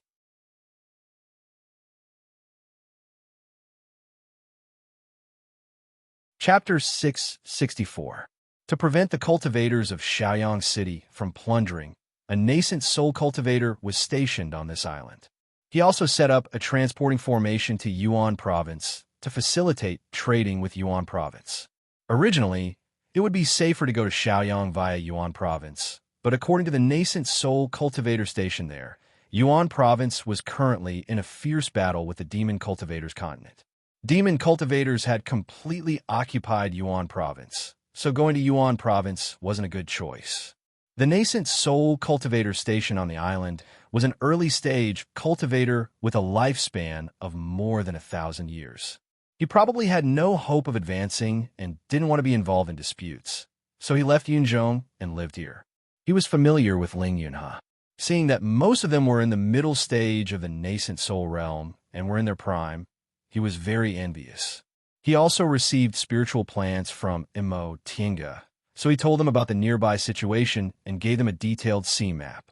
With this detailed sea map and Nie Wushang, who was familiar with the route, the 7 of them set out directly to Shaoyang City by sea. Along the way, sea beasts were everywhere. Most of them were in the 6th or 7th rank, and there were also some in the 8th or 9th rank, but they just stayed far away when they saw them. Imo Tiange looked at the numerous sea beasts under her feet and couldn't help but say, if we build a beast hunting island here, it might not be inferior to One Leaf Island. Fellow Taoist Imo is right. Ling Yunhe nodded in agreement. However, building an island here is too difficult and can't be completed in a short time. One Leaf Island had to operate for more than 100,000 years to reach its current scale. Moreover, it had to be backed by the continent to have something to rely on. If there's only one island floating in the sea, it'll probably be destroyed in one go if it's surrounded by the demon cultivators. Imo Tiange was stunned. Fellow Taoist Ling, you're really thoughtful. I took it for granted. Ling Yunhe smiled. Fellow Taoist, Imo doesn't know, but the cultivators in Yunzhong have long considered this matter. It's just that time was too tight and the situation changed greatly, so it was delayed until now. It's not because of my unique vision. After flying smoothly for several days, Nie Wushang was getting closer and closer to Shaoyang. Many islands already had traces of cultivators' activities. All of a sudden, she stopped on a deserted island. Fellow Taoist Nie, is there a problem? Qinshi asked. Nie Wushang shook her head and said, there's so many nascent soul cultivators in our group. If we enter the range of Shaoyang's 3 islands, it'll inevitably cause a commotion. Moreover, the Qilin's aura appears at the periphery of Al Sun, so it's best to stop here. Imo Tiange took out the map and compared it with the map. Their current location was very close to one of the points, so she said, what Wushang said is reasonable. We don't need to go any further. Since they said so, the others didn't have any objections. They all took out the maps to study. The disciples of Gujian sect always found 3 points. Each of these 3 points was a sea area, and they were quite far away from each other. Their range was also quite large, and they surrounded the north of fierce sun in a ring shape. My disciples reported that there are often 8th-grade demonic cultivators in these 3 areas, so they couldn't investigate carefully. However, they're almost certain that they're in the vicinity of these 3 areas. Jing Xingji said, from what I can see, these 3 areas are quite large, and it will take a lot of effort to search. Why don't we split into 3 groups? It was indeed too wasteful for 7 nascent soul cultivators to search one area. Moreover, this place wasn't far from Fierce Sun Island, and there were only occasional 8th-ranked demonic cultivators. Each of them was an outstanding cultivator, so why would they be afraid of this place? Everyone immediately agreed and began to discuss how to divide the spoils. Ling Yunhe was the first to speak. We'll split into 3 groups. We have 7 people. The strong ones will form a team of 2, and the weak ones will form a team of 3. Lord Taoist Lingxi took the initiative to step forward. Fellow Taoists are in the middle stage, but I'm still in the early stage, so I won't stand on ceremony. Next was Nie Wushang. I've just recovered from my serious injuries, so I won't force myself. Apart from them, the other 5 people didn't say anything. Imo Tiange had advanced to the middle stage more than 50 years ago, so her realm was stable, and she had just refined a peerless magic weapon. Jing Xingji had Wanderer's Away's inheritance and the White Tiger's Pearl, so he was a bit stronger than Mo Tiange. Ling Yunhe had the Black Tortoise's inheritance and the Soul Restraining Pearl. Yang Qingji had the Heavenly Devil Tower, the most powerful of the 5 holy objects in Yunzhong. It really wasn't easy to tell which one of them was the weakest. Qin Shi thought for a while, then said, Tiange, you're the one fellow Taoist Nye trusts the most. Why don't you go with junior martial brother Lingxi and fellow Taoist Nye? Mo Tiange nodded in agreement. Apart from the two of them, Lord Taoist Lingxi wasn't familiar with the others. If Qin Shi went with them, he wasn't familiar with Nye Wushang, so she was the best candidate. Qin Shi turned to the other 3 people and asked with a smile, which fellow Taoist wants to go with me? Under normal circumstances, it would naturally be Jing Xingji, since the two of them were old partners. However, for the sake of average strength, he still asked. Before Jing Xingji could speak, Ling Yunhe smiled and said, I'd like to go with fellow Taoist. Qin Shi wasn't surprised and nodded. If there's no problem, then let's do it. Jing Xingji and Yang Qingji looked at each other and raised their eyebrows. It doesn't matter. After dividing into groups, the 3 groups each chose their own targets. Mo Tiange's group was naturally taken care of and was assigned to the closest one. Senior martial brother, wait. Before she left, Mo Tiange called out to Little Phone from her spiritual beast bracelet. Little Phone will go with you, okay? Qin Shi nodded and said softly, Junior martial brother Lingxi's cultivation level is a bit weak, and fellow Taoist, Nia has just recovered from her serious injuries. Your spiritual beasts are 8th rank, so it'll be safer if they go with you. All right, I understand. After saying a few simple words, they called each other and flew away. Asterisk, asterisk, asterisk, Tiange, Nia Wushang called out while flying. What's wrong? Mo Tiange asked when she saw the doubt on her face. There's something I've been thinking about for several days. She frowned and said, the way Jing Xingji found the Qilin sacrificial temple was based on the location of the other 4 sacrificial temples, and this location was after the world changed. Why is it like this? Haven't these sacrificial temples been established for 1,000,000 years? Was today's world destined to become like this 1,000,000 years ago? We've thought about this, Mo Tiange said slowly. The reason why the world changed is related to our experiences in the Sea of Returning Ruins. You know this. Nye Wushang nodded.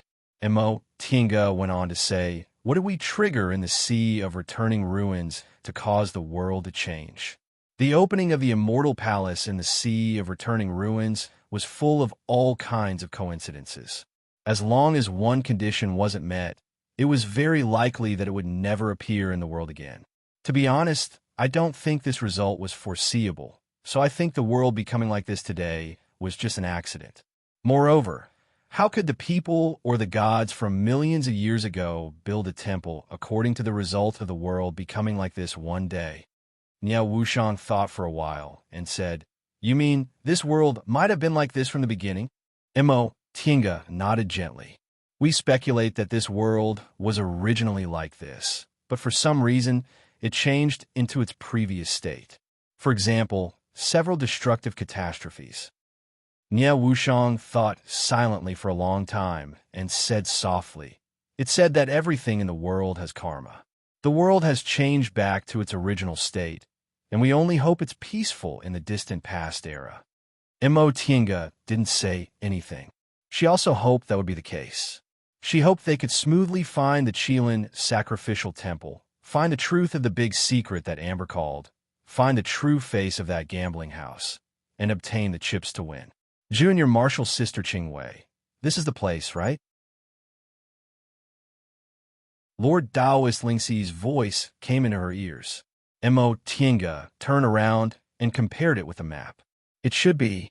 This place was a relatively calm sea area, not far from the 3 islands of Shaoyang, so there weren't many sea beasts. Just now, they sensed an 8th-rank beast cultivator nearby, but when it discovered them, it also fled far away. Speaking of which, cultivators of Shaoyang were really strange existences. Whether it was Yunzhong, the Celestial Pole, or Yuan Province, if cultivators from the 3 continents live in a place like Shaoyang, They would definitely do their best to catch beasts for their cultivation. But cultivators of Shaoyang didn't. They seemed to be accustomed to plundering for a living, and they would rather go to Yuan province to rob than to catch beasts in the sea. As a result, the environment around the 3 islands of Shaoyang was still the same as before, and the number of sea beasts didn't decrease at all. Mo Tiange pressed her spiritual beast bracelet, releasing her 3 spiritual beasts and Stone, who was inseparable from Fei Fei. This wasn't her first time seeing this, but Nie Wuxiang still felt it was very spectacular. She clicked her tongue and praised. "Look at your posture. You're already very impressive, even without fighting. Even cultivators of spiritual beast sect don't have so many 8th rank spiritual beasts, right?" The cultivation technique cultivated by cultivators of spiritual beast sect was very special. Their natal spiritual beasts were always at the same cultivation level as their cultivators. When their cultivation level reached a high level, they could fight 2 against 1, which was quite advantageous. However, there was only one natal spiritual beast. It was also very difficult to raise other spiritual beasts to the 8th rank or above. Even Hualingyun, the head of spiritual beast sect, only had 2 spiritual beasts above the 8th rank. Wow, the sea! Xiaofan was the first to call out. Soon after, it looked at Mo Tiange with a longing gaze. "Master, can I go down?" Mo Tiange said, "Yes, I want you to go down. There's a Qilin's breath leaking out of this sea area. Go down and look for it." Xiaofan didn't say a word of nonsense. It suddenly revealed its true form, turned into a blue sea dragon, and jumped into the water. "You guys too," Mo Tiange said to the other 2 spiritual beasts. Fei Fei curled its lips and didn't bother to ask anything. It just patted Stone's head and said, "Stone, let's go." Xiao was a bit scared. "Master, let me do something else. Can I not go down?" She was a fire attribute spiritual beast, so she had a natural fear of the sea. "Okay." Mo Tiange pointed at her feet. "You stay here to support Xiaofan and Fei Fei." "Okay." Xiaohua agreed, without having to go down to the sea. After arranging several spiritual beasts, Mo Tiange turned around and called out, "Senior Marshal Brother Lingxi, should we go down and look for them?" "Okay." Lord Taoist Lingxi stretched out his finger and flicked it. A verdant lotus leaf appeared in front of him. It immediately turned into a green aura and wrapped his whole body. "I'll go first. Junior Marshal's sister and fellow Taoist Nya, be careful." After he finished speaking, he dove into the sea. "Wuxiang, let's go too." The 2 of them used their respective methods and dove into the sea.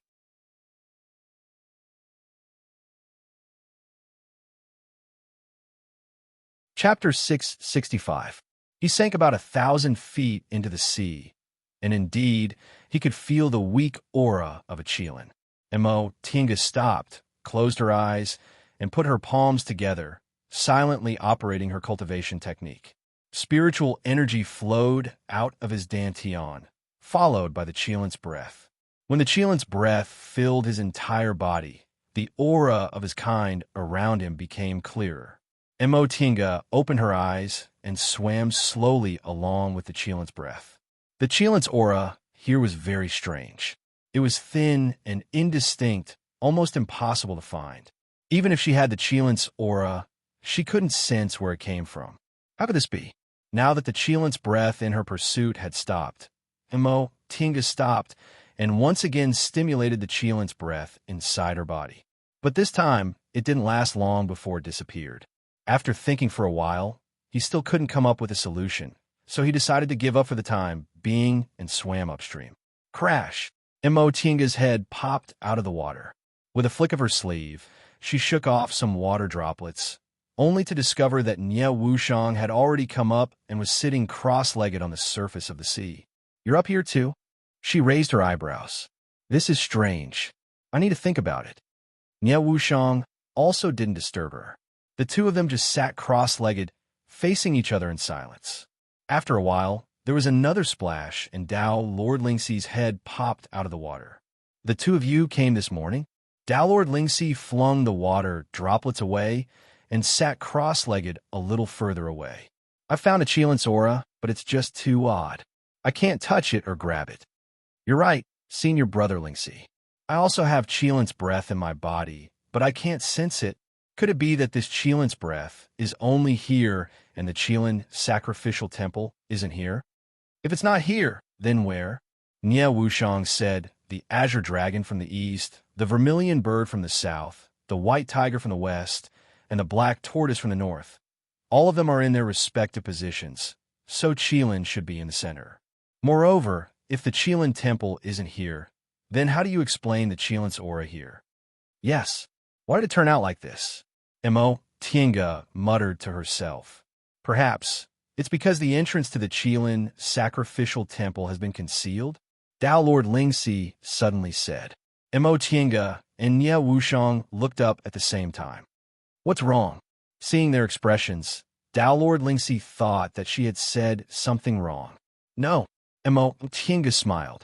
Senior Martial Brother Lingxi is absolutely right. We can't find it because it's covered up. This Cheelant aura was leaked out earlier. If that's the case, are we still going to keep looking? Nie Wushang asked. Let's contact them first. Mo Tiange took some time to think, then said, let's see how they're doing and whether they're also in the same situation. Just as he took out the voice-transmitting talisman, Lil Fan popped its head out and shouted, Master, there's sea beasts, a lot of sea beasts. What? The three of them were stunned. Yifan quickly swam over, followed by Xiaohua and Fei Fei. He said, the flow of the sea isn't right. There are many sea beasts coming this way. A lot? Mo Tiange was confused. She asked, where did they come from? What are you doing here? South, from the south. Yifan nudged her anxiously. Let's go to the shore. There are thousands, no, tens of thousands of them. 10,000 sea beasts? Mo Tiange's face was a bit pale. If tens of thousands of sea beasts swarmed her, even if there weren't any 8th rank demonic beast cultivators, it would still be hard for her to deal with them. Besides, this was simply impossible since there were 8th rank demonic beasts in the vicinity. Let's go, Fei Fei shouted from behind. Maybe there's sea beasts that came out to look for food, or maybe the demonic beasts on the demonic cultivator continent were driven away by demonic beasts. We can't stay in the water. Let's go. Lord Taoist Lingxi immediately stood up. Let's hide on the shore and find a chance to meet up. And Mo Tiange didn't hesitate. She activated the sound-transmitting talisman, then quickly summoned several spirit beasts, put them into the spiritual beast bracelet, and shot towards the nearest island. The other two teams obviously found out earlier than her. When she sent out the sound-transmitting talisman, they received Qin Shi's and Jing Xingji's voice messages one after another. Their messages were concise and comprehensive, expressing the same meaning. There are many sea beasts in the south. Hide quickly. When they set foot on the island, their divine senses had already found traces of many sea beasts. The three of them didn't say anything and found a cave. Mo Tiange quickly took out a formation and laid it, concealing her breath and hiding inside. These sea beasts were getting closer and closer, and the buzzing sound lingered in their ears. Mo Tiange silently calculated with her divine sense. Xiaofan was right. There were at least tens of thousands of them. The lowest ones were in the 3rd or 4th rank, while the higher ones were in the 8th rank, 9th rank, and 10th rank. Where did they come from? Did they gather together to hunt for food? That shouldn't be possible, right? Or maybe they came from the demon cultivator continent. It was as if thousands of soldiers and horses were trampling over their heads. The ground was shaking and the waves were rolling. The three of them were not low-level cultivators with shallow experience, but this kind of movement still caused their faces to turn pale. The sea beasts rushed past them like a tide and didn't seem to pay much attention to them. The three of them relaxed a little, but in the next moment, an 8th rank beast cultivator stopped above them. Followed by 2 9th rank beast cultivators, they held their breaths, feeling like a huge rock was hanging on their chests. Suddenly, they sensed that one of the beast cultivators made a move. The three of them didn't even have time to say anything and quickly flashed out of the cave. Boom! With a loud noise, the cave they were hiding in was smashed to pieces. As soon as they came out of the cave, they saw a dense mass of flying sea beasts above them. Tinga's heart sank. She pressed the spiritual beast bracelet and released all the spirit beasts. We can't hide anymore. Let's get to work. So many? Xiaohua exclaimed in surprise, feeling very guilty. Ever since she was a child, she had very few opportunities to fight. Tinga waved the heaven and earth fan, and a bolt of lightning smashed the 6th or 7th ranked demonic beasts near her. She said in a deep voice, "There's nothing we can do even if there are so many of them. Since we can't hide, we can only fight our way out." She raised her head and looked at the more and more beast cultivators gathering not far away. Almost all of these beast cultivators were in their original forms, and their eyes were full of hostility. Tinga quietly released the puppets. She winked at the other two people and quickly rushed forward. It was definitely not a good idea to let the beast cultivators have time to gather. The faster they rushed out of the encirclement, the better. As long as they met with the other two groups, their chances of survival would be greatly increased.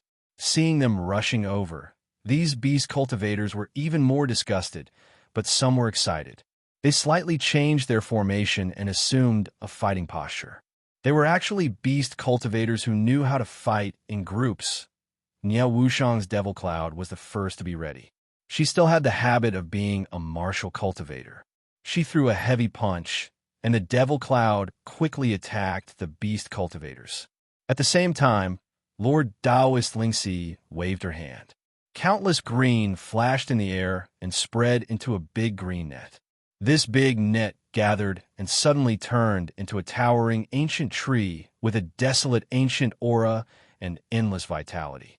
In the face of them taking the initiative to attack, the demonic cultivators were on high alert, and they resisted the attacks of the demonic cultivators.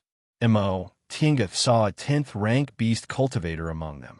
He hadn't made a move yet, and just watched coldly from the side. The other beast cultivators were in their original forms, but he was in his human form. His dark and thin appearance looked very familiar. When she saw the pair of wings on his back, Tinga shivered and cried out involuntarily, "It's you!"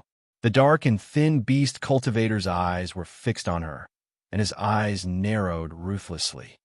"So it's you. I didn't expect to see you again after we parted that year." He spoke in an unfamiliar human language with a strange accent. Surprisingly, he was the black beast cultivator who escaped from the returning ruins sea with them. When the returning ruins sea collapsed, 3 beast cultivators, black, white, and blue, escaped together. Tinga and Yang Qingji triggered the nascent soul heavenly tribulation, but they triggered the transformation heavenly tribulation. After the heavenly tribulation, wind and rain intertwined and the world changed. Yang Qingji escaped from the sea, and Tinga, Qin Shi, and Jing Xingji went to Yuan province. The 3 beast cultivators were nowhere to be seen. It turned out they had become the leaders of the beast cultivators in the sea. Niao Wushang and Lord Taoist Lingxi looked at them in surprise. Niao Wushang said, "Tinga, how do you know this beast cultivator?" Tinga waved her hand, indicating that they would talk later. She raised her voice and said, "So it's fellow Taoist, Old Black. Fellow Taoist escaped after we parted in the returning ruins sea. Congratulations." The dark and thin beast cultivator laughed and said, "I have to thank you. If it weren't for you, we would have been trapped in the ice palace for the rest of our lives. How could we have left? How could we have the glory we have today? I wouldn't dare. It was just a coincidence." Tinga paused for a moment, then raised her voice and asked, "Fellow Taoist Old Black, may I ask why you're doing this?" The dark and thin beast cultivator looked at her and said indifferently, "I'm afraid it's not convenient for you to know." His refusal was stiff and his eyes were ruthless, as if he wanted to attack her at any time. Tinga didn't want to fight him right away. With so many beast cultivators, wouldn't she die of exhaustion? "You're right. It's useless for us to know about beast cultivators. The dark and thin beast cultivator narrowed his eyes. This is the territory of beast cultivators. Why did you come here? Mo Tinga paused for a moment, then said, Fellow Taoist, you're wrong. The sea is the habitat of sea beasts like you, but there are also humans living on the island. How could it be the territory of beast cultivators? Oomph. The dark and thin beast cultivator said in a bad tone, Didn't you humans come to the sea to hunt beasts? You have a glib tongue, but you still can't change this fact. Oomph. Mo Tinga also snorted coldly. Since when were you beast cultivators friendly to humans? Didn't you order low-level demonic beasts from time to time and use them, who haven't developed spiritual wisdom, to rob humans of their medicinal pills and magic weapons to pave the way for you to take human form? You beast cultivators weren't good at bickering. Mo Tinga's words rendered the dark and thin beast cultivator speechless. He wanted to say he took human form in the immortal palace in the returning ruined sea. But if he said that, it would seem like he admitted what she said. Just as Mo Tinga was about to say something to ease the situation and coexist with the beast cultivator, an earth-shattering strike suddenly came from the distance. The other 4 people had already fought with the beast cultivator. Old Black turned his head to look and instantly became furious. He shouted, Kill them! Yes! The beast cultivators around him responded in unison. They rubbed their fists and were about to pounce on Old Black. Mo Tinga groaned inwardly, but she had no choice but to shout, Go!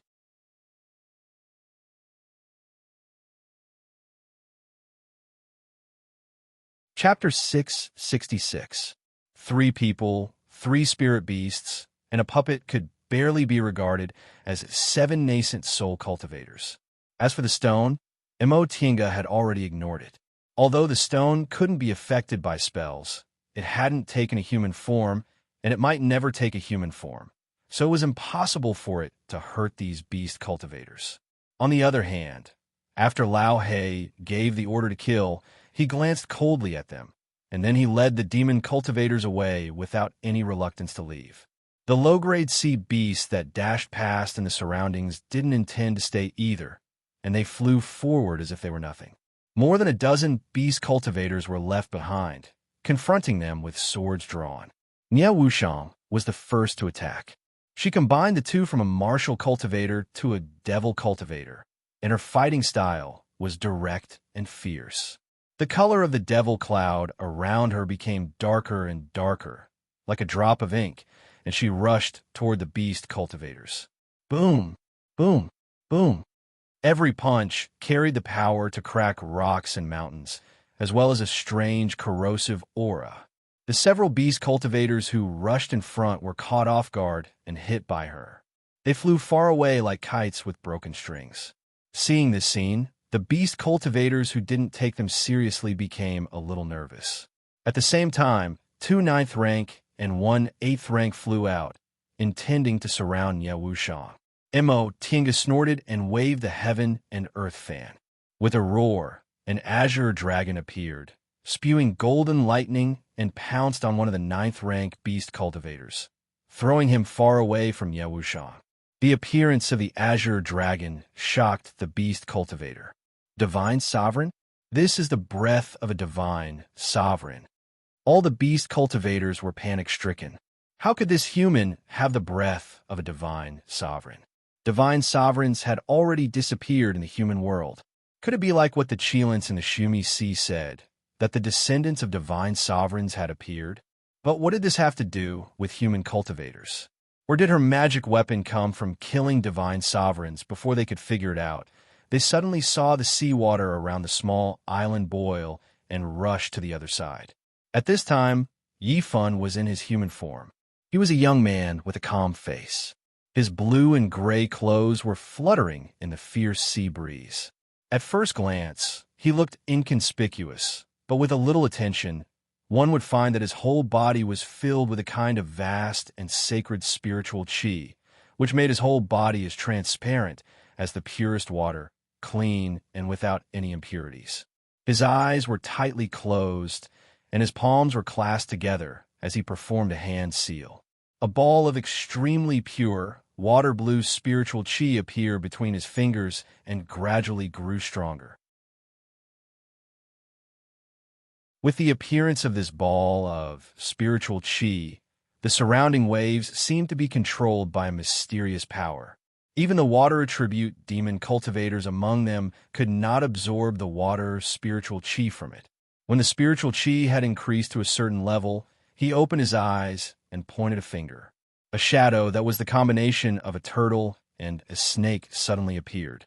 It glanced coldly at the crowd of demon cultivators, and in an instant, a huge wave that was hundreds of feet high rose from the sea and slammed down on them.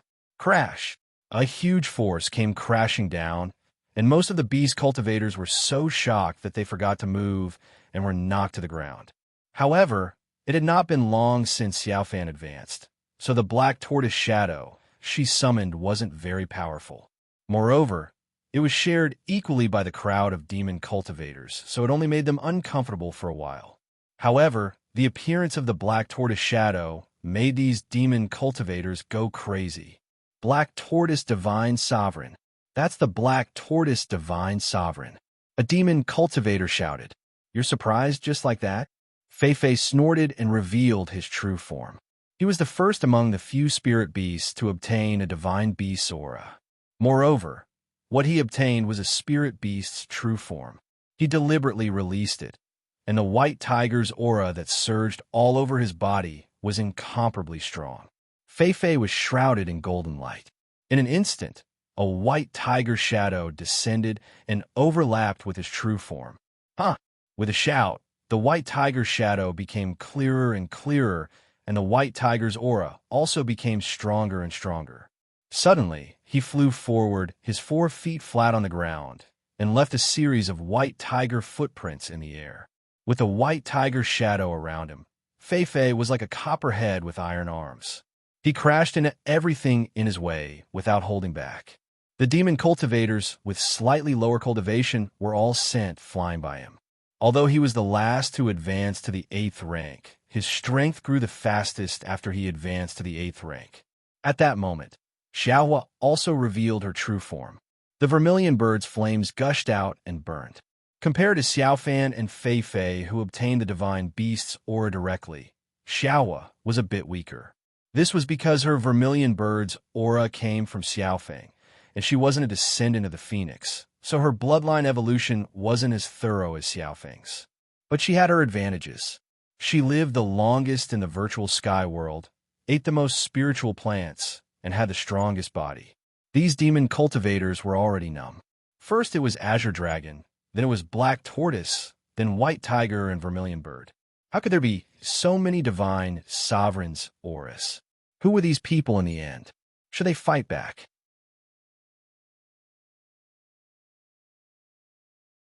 Their instinctive reverence for divine sovereigns made them unable to fight back without any scruples. Right at that moment, the distant horizon suddenly lit up. The blue sky and white clouds contrasted with the flames, making them look particularly distinct. A phoenix cry came from afar. Phoenix! A demon cultivator cried out involuntarily as he watched the approaching firebird. All the demon cultivators' gazes turned in that direction. Xiaofeng.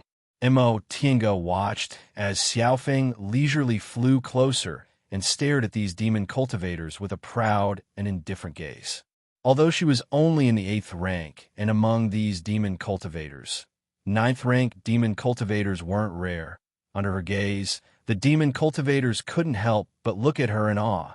After a moment of silence, a demon cultivator summoned his courage and asked, "May I ask if your Lord Divine Sovereign?" With flames dancing around her, Xiaofeng's entire body was filled with a noble and sacred aura. She answered faintly, "I'm a descendant of a divine sovereign." Divine sovereign? It's really a divine sovereign. The demon cultivators instantly became restless. "Calm down, calm down," some demon cultivators shouted. "There are descendants of divine sovereigns in this world. What's so strange about that? If they're really divine sovereigns, why would they be with humans and become enemies with us demon cultivators?" Divine sovereigns are ours, not humans. Upon hearing this, the commotion among the demon cultivators quickly subsided, and they began to whisper to each other. But this kind of aura, why isn't it a divine sovereign? We demon cultivators have a natural instinct. It's impossible for us to mistake a divine sovereign. That's true, but what Big Brother Wu said makes sense. How could a divine sovereign ignore us and stand on the human side? That's right. In my opinion, these humans use some unknown method to steal the aura left behind by a divine sovereign. That's why, impossible. If there's really a divine sovereign aura left behind, why didn't we demon cultivators know about it and let the humans take advantage of it?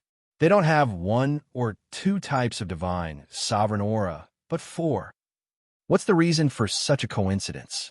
If it's not a coincidence, it means that they're scheming and harboring evil intentions. Could it be that they're from Shumisi? Shumisi's sovereign bloodline claims to be the descendants of divine sovereign Qilin. With them, doesn't that make all the 5 spiritual divine sovereigns? So that's how it is. This time, Shumisi instigated a war with the Sea Clan because they have ulterior motives. Then what's with these divine sovereign auras?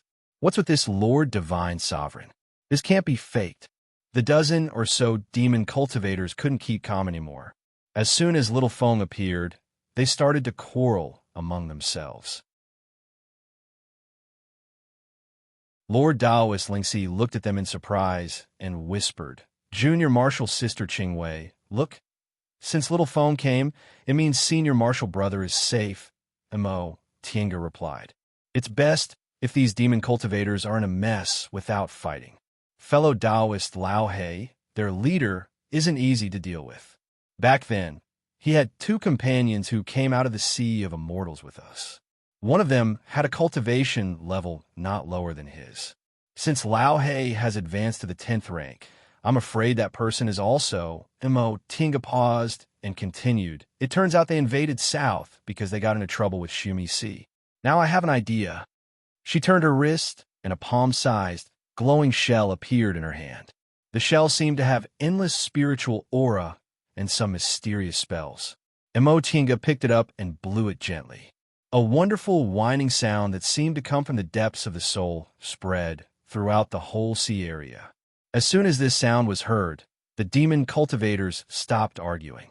After a long time, a demon cultivator shouted, "They really are from Shumisi." As soon as he said that, the demon cultivators, no longer afraid of Little Feng, the descendant of a divine lord, swarmed over. Junior Marshal Sister Qingwei. Lord Daoist Lingxi didn't know what to say about this change. "We'll have to fight sooner or later. Let's kill them first." After saying that, she used the great heavenly thunder spell, and a lightning net fell from the sky. In an instant, the island was in chaos as humans and demons fought fiercely. Asterisk, asterisk, asterisk at the edge of the South Sea, tens of thousands of Sea Clan troops were ready for battle. The leader was Xian Miao, the 3rd princess of the South Sea. She no longer looked like Jin Jing in the 6th Dao Palace. She was a 17 or 18-year-old girl wearing a blue palace dress and a Qilin horn on her forehead. She looked mysterious, noble, and aloof. Not far from her were Xian Ri and Xian Yu, and behind her were Di and Enrich. Jing Hu, Jing Tao, and other 10th-rank demon cultivators were further away, commanding the Sea Clan troops. Report, from afar, an 8th-rank demon cultivator flew over and knelt on one knee in front of Xian Miao. "Third princess, the returning Ruined Sea's army is 1 day away." Xian Miao narrowed her eyes and asked in a deep voice, "How many are above 8th rank?" "Third princess, according to the scouts, there are 9 10th rank, more than 29th rank, and about 50 to 68th rank." Hearing this number, Di behind Xian Miao said softly, "More than half of the returning Ruined Sea's high-level demon cultivators are here. It seems they're determined to teach us a lesson this time." Xian Miao laughed mockingly.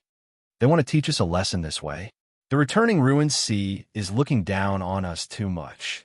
We don't have fewer high-level demon cultivators than them, but they're still waiting for us to exhaust ourselves." They're really not smart enough. Of course. Die's expression was cold, but her words were respectful. They're just ordinary demon cultivators. How can they compare to the noble bloodline of the sovereign? Besides, Third Princess is a real divine lord now. Xian Miao was smiling, but her smile suddenly froze, and she took out a shell from her bosom. This shell glowed and was surrounded by spirit energy. At this moment, it vibrated inexplicably and gave off a humming sound. Report. Another 8th-rank demon cultivator flew over and knelt in front of Xian Miao. Third Princess. A group of humans has stalled about half of the demon cultivators. They have the aura of the other 4 spirits. The returning Ruined Sea's army has stopped ahead. It's them? Third Princess pondered for a moment and raised her hand. Send my order. The army is to move out and attack the enemy. Thought you're tuning in to the Romance Rendezvous YouTube channel. We're so grateful for your support, and don't forget to subscribe to join us on this incredible journey through captivating stories. Your generosity through donations truly makes a world of difference, as it's the primary source of revenue that allows me to expand and enhance this channel for you. Thank you from the bottom of my heart for being a part of this adventure.